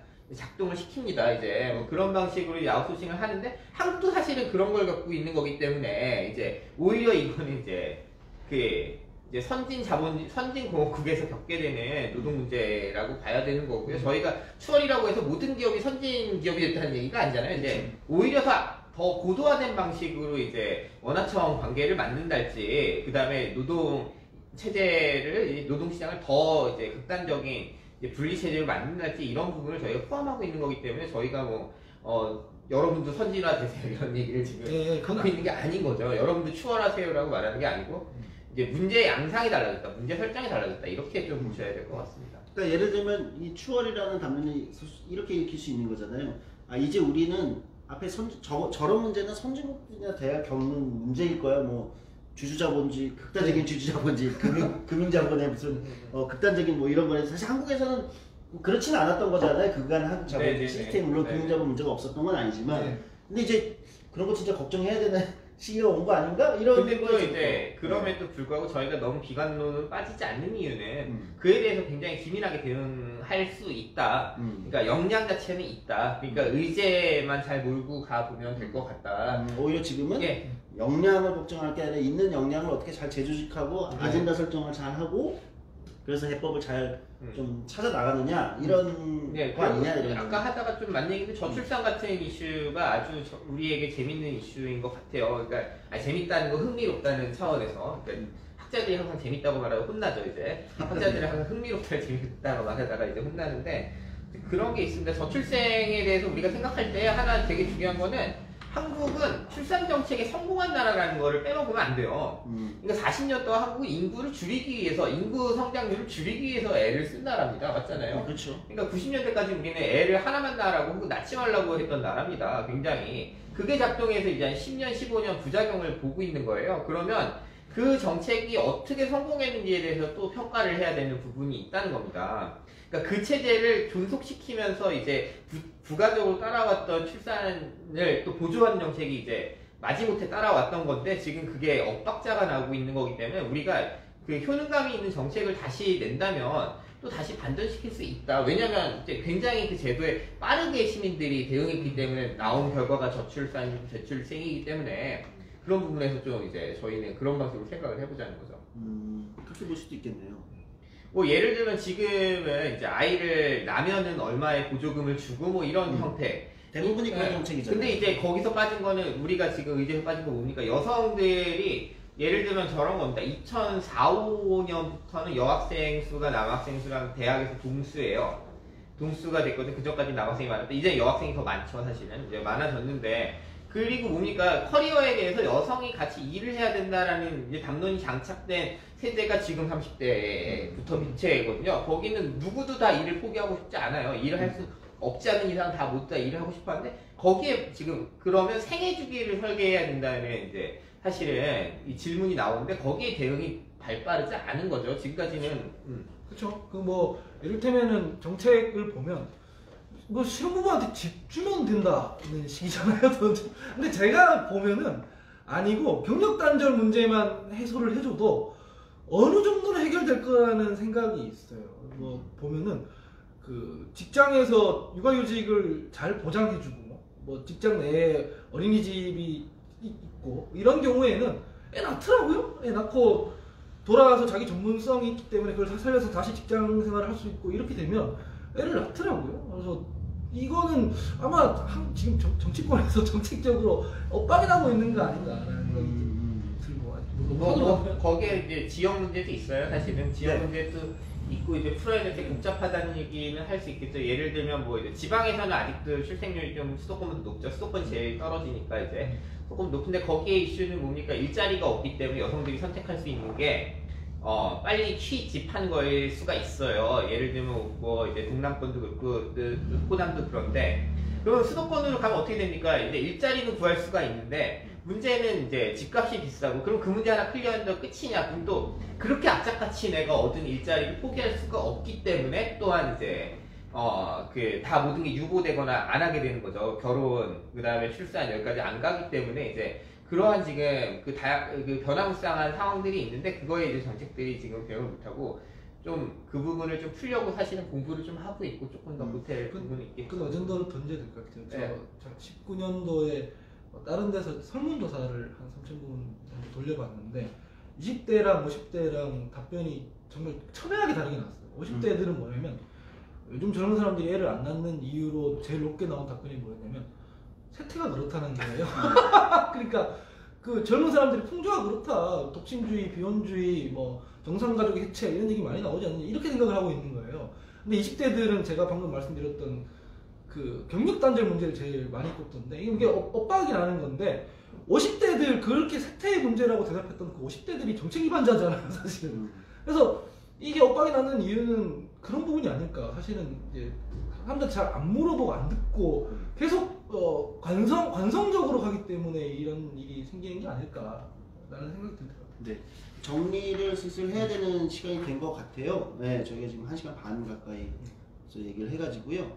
오늘 워낙 많은 쟁점을 담고 있는 책이어가지고, 책에 있는 뭐 모든 것들을 다 다루지는 못했겠지만, 어쨌든 그래도 몇 가지 부분을 좀 짚어볼 수 있었던 것 같습니다. 어쨌든 지금 화제의 책이죠. 네, 화제의 책입니다. 화제의 책, 추월의 시대 저자분들 모시고 좀 이야기를 나눠봤습니다. 뭐 마지막은 제가 얘기하는 것보다는 그분께서 어쨌든 오늘 진행하면서 또는 책을 쓰시고 지금 여러 가지 또 반응들을 받고 계실 텐데, 마지막 한마디 정도씩 해주시면 좋을 것 같아요. 네. 제가 제도권 정치권에 있을 때는 무슨 말을 해도 뭐 안 돼서 약간 좌절감이나 답답함을 많이 느꼈는데, 밖에 나와서 떠들고 다니고 하니까 오히려 제도권 정치권이 뭐 귀를 기울인다는 느낌을 요즘 받고 있어서 되게 묘한 감정을 느끼고 있고, 그러니까 결국 이런 어젠더들을 던지고 논의가 활발해져야 움직이는 것 같아요. 그래서 좀 관심을 많이 가져주시고, 비판과 반론까지 포함해서 많이 논의를 좀 해주시면, 같이 이 질문에 대한 답도 해주시고 다시 질문도 주시고 하면서 이어나가면 좋겠습니다.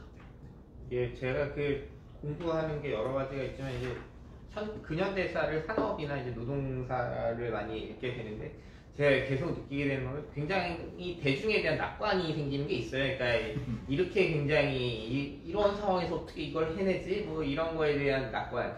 사실은 저희 책의 국뽕이라고 할 때 사실은 그런 국뽕 말고, 그러니까 이 사람들이 무엇을 우리가 일으켰는지에 대해서는 조금 긍정해도 된다. 그러니까 한국 사람들이 뭐 그런 부분에서 저희 책을 조금 긍정적으로 논조를 끌고 가게 되는 부분들이 있는데, 그 부분은 좀 평가를 했으면 좋겠고, 그러면 다만 문제는 이제 이 의지들을 이렇게 지금 정신없는 사회잖아요. 한국 굉장히 정신없고 이제 몰아치고 뭐 이제 근데 그거 자체가 굉장한 에너지 아니겠습니까? 그것들을 좀 끌어낼 수 있는 정치를 좀 기획하는데 좀 기여해보자 뭐 그런 생각으로 책을 썼던 것 같고 그런 논의들을 저희 한참 수다를 떨면서 만들었던 것 같아요. 그래서 저희 책이 이게 사실 한편 또 수다록이기도 합니다. 저희가 이제 주제에 대해서 한참 몇 년 동안 떠들던 얘기 정리기도 하고 이런 거를 기준으로 조금 더 이제 키워가면서 이제 실제로 현실 정치든 한국 사회의 변화된 기여하는데 좀 저희가 도움이 됐으면 좋겠습니다. 그런 생각을 많이 했습니다. 네. 네. 한 1시간 반 정도 저희 이제 정치발전소 북라이브 추월의 시대 책을 가지고 저자분들 모시고 이야기를 나눴습니다. 오늘은 뭐 여기서 마무리를 해야 될 것 같은데요. 저희 정치발전소가 뭐 이제 방송 보시는 분들 아시겠지만 이미 작년 11월에 이제 서점 정치발전소를 또 따로 냈어요. 그래서 지금 공간은 거기서 하고 있는 건데요. 저희가 이제 한 달에 한두 번 또는 이렇게 해서 책을 가지고 저자들과 또 얘기 나누는 시간들을 계속해서 북라이브를 마련하려고 하거든요. 주로 이제 페이스북 라이브로 할 생각인데요.